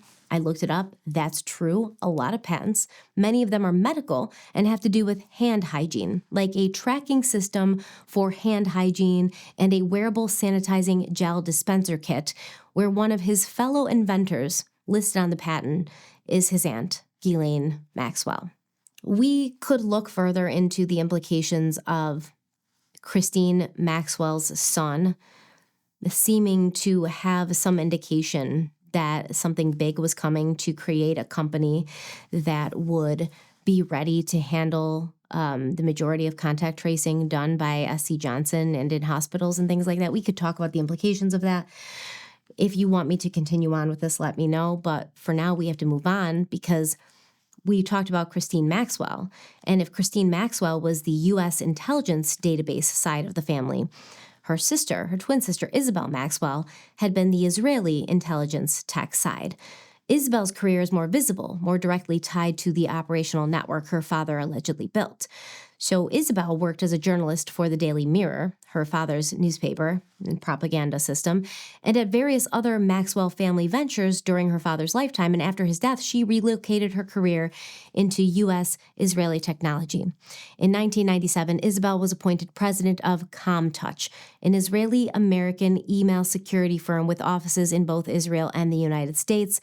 ComTouch was, on paper, a commercial cybersecurity company. Its core technology involved real-time monitoring of email traffic for security threats, which is structurally indistinguishable from real-time surveillance of email traffic for intelligence purposes. The dual-use nature of the technology is the central feature of the entire industry. And in 1999, under Isabel's leadership, ComTouch went public on NASDAQ. The IPO was supported by personal investments of $20 million each from Bill Gates and Paul Allen, the 2 Microsoft co-founders. Now, this is striking, but to me, who's been inside the Epstein files for a while, not shocking. This is one of the few documented direct financial connections between the Maxwell Intelligence Adjacent Network and the senior leadership of the American technology industry. We have connections between Maxwell, Robert Maxwell, the Maxwell family, and the scientific industry like Santa Fe Institute and Sandia and Los Alamos. But the technology, the burgeoning technology industry, which, let's be honest, has taken over everything. This is very interesting, but once again, not shocking because we know Bill Gates and Microsoft were in tight with Epstein and honestly, the Clintons and government. So Microsoft, they claim they didn't want to host or build a custom email platform for every single international partner website on MSN, so they outsourced that to ComTouch. Now, does that guarantee, or does that kind of call any legitimacy into both co-founders of Microsoft giving $20 million to support the IPO of ComTouch? Now, Isabel also served on the board of BackWeb, an Israeli company. Her board colleague at BackWeb was Gil Shwed, one of the most prominent alumni of Israel's Unit 8200, the Israeli Military Signals Intelligence Unit, which is often described as Israel's NSA equivalent. We'll talk about the signal thing in a minute. I know it's complicated and I'm saying a lot of things, but just bear with me. And also, he was the co-founder of Checkpoint Software Technologies, one of the largest cybersecurity companies in the world. Checkpoint was also a long-term commercial partner of ComTouch. Isabel was, per multiple sources, including her own published statements, very tight with Israeli figures, in close contact with David Kimchi, former deputy director of the Mossad until his death in 2010. She was also in contact with Ehud Barak, former head of Israeli military intelligence, former IDF chief of staff, former prime minister, and obviously a documented Epstein associate in his own right. We've talked about that barely. We kind of scratched the surface of that, but yeah. She had also served on the board of the Shimon Peres Center for Peace and has been a regular participant at the Herzliya Conference. So the Herzliya Conference is an annual closed-door gathering of senior Western intelligence, security, and foreign policy officials hosted in Israel. This conference is where senior American, Israeli, and European intelligence and military figures meet privately to coordinate and hang out. So inviting Isabel Maxwell, an allegedly private sector business executive, to be a regular participant at Herzliya is itself a recognition that she operates at the senior intelligence layer of this relationship. Now, Isabel's third husband is none other than Al Seckel, acknowledged as one of the world's first experts on optical illusions, which is funny because his entire identity was pretty much an optical illusion. He wrote books on visual perception and illusions. He moved in skeptic science popularized circles and presented himself as intellectually connected figure. It seems he hooked up with Isabel Maxwell in 2007, and from there he became firmly planted into Jeffrey Epstein's life. After Epstein's 2008 conviction in Florida, Seckel tried to rebuild Jeffrey Epstein's public image as a patron of science, philanthropy, and big ideas. Al Seckel was a big part of that effort. He organized and helped organize a science gathering called Mindshift. We talked about that. That was held in early 2011 in the U.S. Virgin Islands, including Epstein's private island, Little St. James. Now, reported attendees at this mind festival thing were obviously prominent scientists, which included Murray Gell-Mann, who worked at Los Alamos and also founded the Santa Fe Institute, which was deeply embedded by Robert Maxwell and his daughters, and then Jeffrey Epstein. We know that Al Seckel charged Jeffrey Epstein $25,000 to organize this conference, and documents released through congressional and DOJ Epstein-related disclosures show that Al Seckel was involved significantly in efforts to improve Epstein's online reputation after that 2008 conviction in Florida. He knew a lot about computer stuff and apparently had some technology that allowed him to do all of this stuff, because The Guardian reported that Epstein worked with associates, including Seckel, to manipulate online content, suppress negative search results, revise his Wikipedia presence, and reduce damaging search suggestions. Al Seckel actually helped create and coordinate sites like JeffreyEpsteinScience.com, JeffreyEpstein.org. I think there was one called JeffreyEpsteinSports.com. So kind of if you're searching for Jeffrey Epstein's name, hopefully these things would come up, these fake websites would come up, and not these negative stories about Jeffrey Epstein being a predator of children. This Guardian article says that Al Seckel used keyword stuffing, and he wanted favorable sites to rank high when people searched Epstein's name. So ultimately, Al Seckel was just a top-rate con artist. He was accused of making up his academic credentials. He owed a lot of people money. There were at least 25 cases involving Al Seckel from 92 to 2015 in the LA Superior Court database. So he and Isabel ran off to France in 2010. And when he was questioned about it, he was like, we're taking care of Isabel's sick mother. But in reality, it appears that he stole at least $500,000 from people, and he was running from that. And then in July of 2015, Al Seckel's body was reportedly found at the bottom of a cliff near his home in southern France, and the body was found in an advanced state of decomposition. Apparently, his body had been there for weeks before it was discovered. Apparently, the French authorities believe that Seckel jumped to his own death. And then Isabel Maxwell filed for bankruptcy in England 6 months later.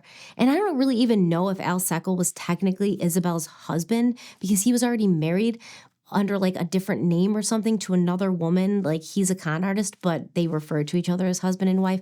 Okay, now look at Robert Maxwell's 3 daughters collectively. Christine Maxwell, she builds the next generation of pattern recognition database software. Call it Promise 2.0, if you will. She sells it to the FBI to use as their core engine of post-9/11 counterterrorism data integration. She was the U.S. domestic intelligence database infrastructure. Then you have Isabel running a U.S.-Israeli cybersecurity firm, sitting on boards alongside Israeli intelligence veterans, maintaining close relationships with Mossad directors and Israeli prime ministers. She's participating regularly in senior closed-door intelligence gathering. She is the U.S.-Israeli signal intelligence, which, when I say signal, it refers to electronic communications. It refers to signal intelligence means the interception, collection, and analysis of electronic communications and signals. That's handled through a highly cooperative yet very complex relationship between the NSA and Israel's Unit 8200. 8200. Then you have Ghislaine Maxwell, who handled the social and operational front end of an alleged blackmail and trafficking operation directed at scientists, politicians, and financial figures with her partner, Jeffrey Epstein. Ghislaine, who was raised in England, attended Oxford University, and worked for her father's companies in London until relocating to New York City in 1991, the same year she lost her father, and allegedly she met Jeffrey Epstein through a friend, but it seems like she knew exactly where to go to find him because 19 days after Robert Maxwell's death, we can see Ghislaine and Epstein in a photo together, shot at a memorial event for Robert Maxwell at the Plaza Hotel. Interestingly enough, it was because of Robert Maxwell that Ghislaine was in New York City to begin with. He had just purchased the New York Daily News, and no one could figure out what he wanted to do with that paper because the paper was struggling, about to go out of business struggling, they're declaring bankruptcy, their circulation is so low, it's not even worth the paper it's printing on. But when Maxwell bought this paper, he sent his youngest daughter to New York City as his representative. So was that paper just a way to legitimately place Ghislaine in New York City? Literally, nobody could figure out what the hell Robert Maxwell wanted to do with this paper. And remember, I said that Robert Maxwell had been stealing money from the pension funds of the Mirror Group. And after his death, investigators couldn't find all of that money. It is believed that roughly $590 million of that embezzled money is still unaccounted for. And in an interview with Robert Maxwell's wife, Betty, she's like, I have no idea where that money is. We're all broke. Isabel's over here declaring bankruptcy. We're all broke. Where's that money? We don't know. We don't have it. So did some of that money get sent off to New York with Ghislaine to give financial backing to the one who would pick up the torch for Robert Maxwell and his duties to whatever intelligence agency he was working for? We have a 3-pronged intelligence operation conducted by 3 sisters across 3 different operational modalities. It's also exactly what you would expect if the family's underlying purpose was, as alleged, the continuation of a multi-generational intelligence collection operation across the U.S., the U.K., and Israeli targets, with each daughter assigned by upbringing and training to a different domain of collection. This is not proof, it's a pattern, but it's also a pattern that does not have a benign explanation that holds up to scrutiny and logic.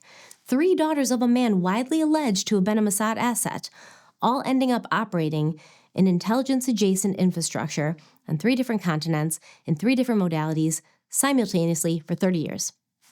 If this is a coincidence, it's one of the most operationally efficient coincidences in modern intelligence history. Now, Ghislaine Maxwell introduced Jeffrey Epstein to the scientist at the Santa Fe Institute. She helped him acquire a 7,500-acre ranch in central New Mexico, right next door to a former member of the OSS who was as close can be to the president, the same president whose administration ran an expedited check on Robert Maxwell. In a memo dated October 7th, 1988, from Arthur B. Culverhouse Jr., the counsel to President Reagan, this request was made for an expedited background check.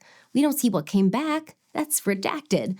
But the existence of the request alone is pretty important. The counsel to the president doesn't ask the FBI to expedite a check on a foreign publisher unless something is being considered, unless they think he's something more than just a foreign publisher. We also find out in a separate FBI memo that Robert Maxwell was the subject of another investigation from 1953 to 1961, right around the time he was traveling all throughout Russia, allegedly as a publisher, translating books and journals from Russian to English. But Betty, Robert Maxwell's wife, was like, I was with him in Russia, and he once brought back all this stuff, and he said they were journals and things that needed to be translated, and he asked me and my friend, the wife of some other guy, to take pictures. And Betty was like, these were not medical journals. These were things that we shouldn't have had access to. This was stuff that he had gotten in Russia, sensitive government stuff that probably they wanted hidden, that Maxwell was having them take photos of. And then he was giving to, I don't know, Israel, MI6, whoever he was working for at that point. I'm not sure. What is the bigger kind of implication here? Well, this video has gone on way too long, but think about what the greater implication is here. Jeffrey Epstein is carrying on the work of Robert Maxwell. And then there's somebody else living at Zorro Ranch right now who's potentially carrying on the work for Jeffrey Epstein, or at least keeping things the way they are so that the work that Jeffrey Epstein was doing could potentially continue. And what is that work? What is the science that was being investigated by Jeffrey Epstein? What was he trying to do? Because for Jeffrey Epstein, I think there were several things going on. There was work he was doing as an intelligence asset for, I believe, the Mossad. And there was also work that he was doing for himself. And this work included trying to figure out a way to live forever, whether in the body he occupied or in a transhumanist way, in a conscious way, in a different body or in a computer program. And then he's also doing all of this work trying to figure out how to make Zorro Ranch a baby breeding ground. And there's allegations from women who were forced to take part in this or who believe they were forced to take part in this that are terrifying. And we have all of that to talk about and more. But now we understand the very strong structure behind all of this. And it's all happening at such a great level that even if you believe Jeffrey Epstein's dead, even if Robert Maxwell's dead, even if Ghislaine Maxwell's in prison, even if Isabel Maxwell's pretending to be bankrupt and she, doesn't have any money, there are a million more to take their place. It is kind of like that mythological squid, where Danny was talking about the octopus. It is kind of like that. Like you cut off a head and 3 more grow back. That's what we're looking at here. And that's what we eventually have to dismantle and figure out how to put a stop to it. Because while it's happening, people like Jeffrey Epstein are going to be allowed to get away with doing whatever they're doing because there's going to be a grander body to cover it up, just like they're still covering up Robert Maxwell's deeds with Promise in 1983. You have this company, William Hamilton, who were robbed by the Department of Justice, who have all this proof, and they can't even get unredacted files on a man that died decades ago. It's very odd.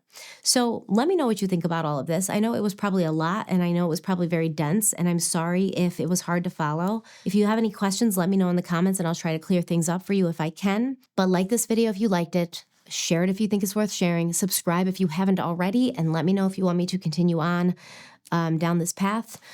I think we should, but that is up to you. So until next time, stay kind, stay beautiful, stay safe, and I'll see you very, very soon. Bye.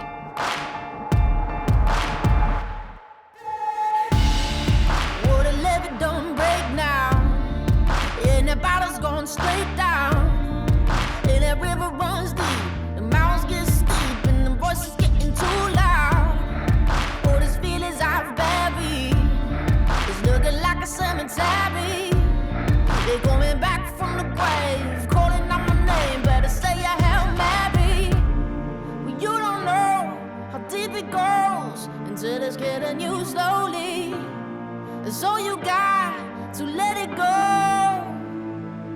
I got blood